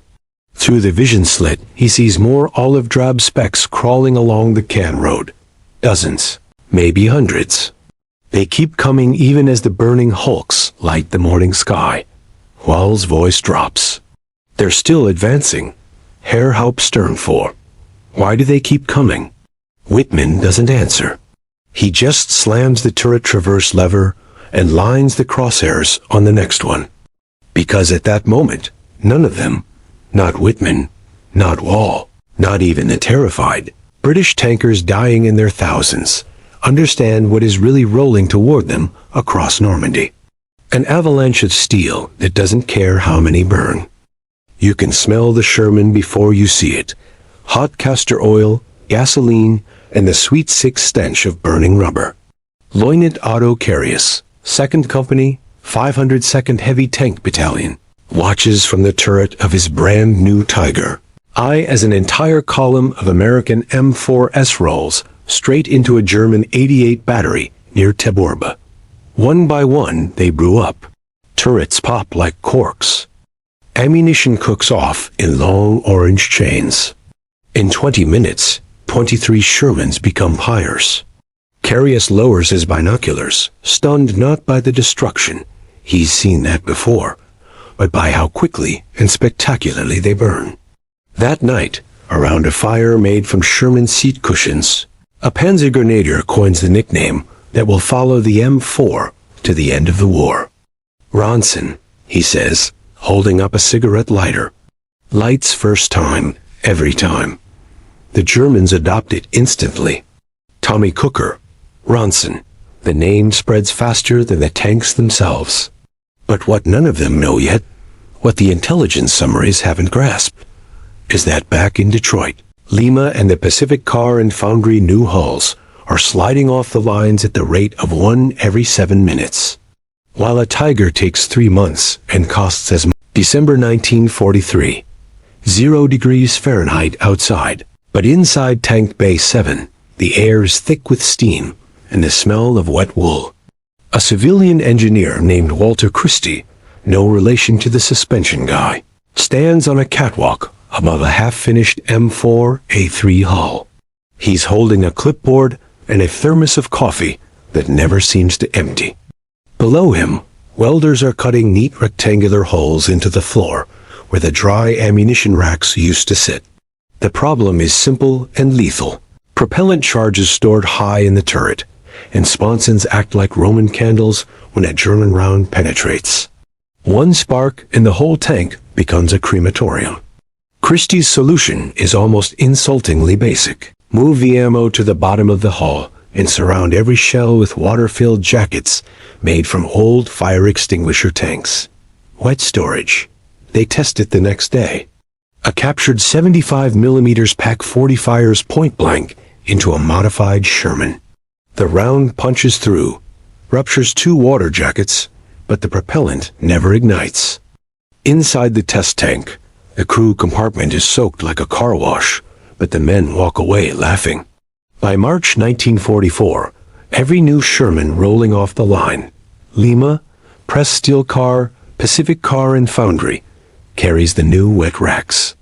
They paint a discreet white W on the glacis, so crews know they're re-riding in the safer version. The factories never slow down. 49,000 Shermans in total. More tanks than Germany built of every type combined. And the men who build them know exactly what they're doing. They're trading steel for time, trading loves for miles, trading burning hulks for victory. Because the Tommy Cooker is about to get a very cold bath. The 6th of August 1944, Mortain, France. The morning mist still clings to the orchards when SS Obersturmbahn 4 Joachim Peiper watches the impossible happen. His King Tigers, 60 tons of steel and terror, have ambushed an American column at point-blank range. 10 Shermans burn within the first 5 minutes. Peiper allows himself a nod of satisfaction. Then the mist parts.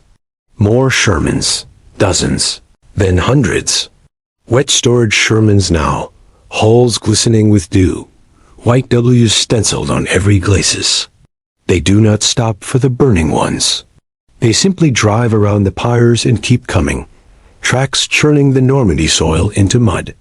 Peiper's radio crackles with disbelief from his company commanders. They're still advancing. How many do they have? The answer comes 2 days later when the 7th Corps alone lands 1,200 fresh tanks from the beaches. By the end of August, 3rd Army under Patton has 2,000 Shermans rolling east, engines never cold. In September, the first wet storage Shermans reach the German frontier. At Ericourt, a single U.S. 4th Armored Division troop of 17 M4 South wipes out 30 brand new Panthers in one afternoon, because the Germans simply run out of ammunition before the Americans run out of tanks. Panzer Ace Otto Carius, now commanding a Jag Tiger company, watches column after column of Shermans grind past his burning 70-ton monster.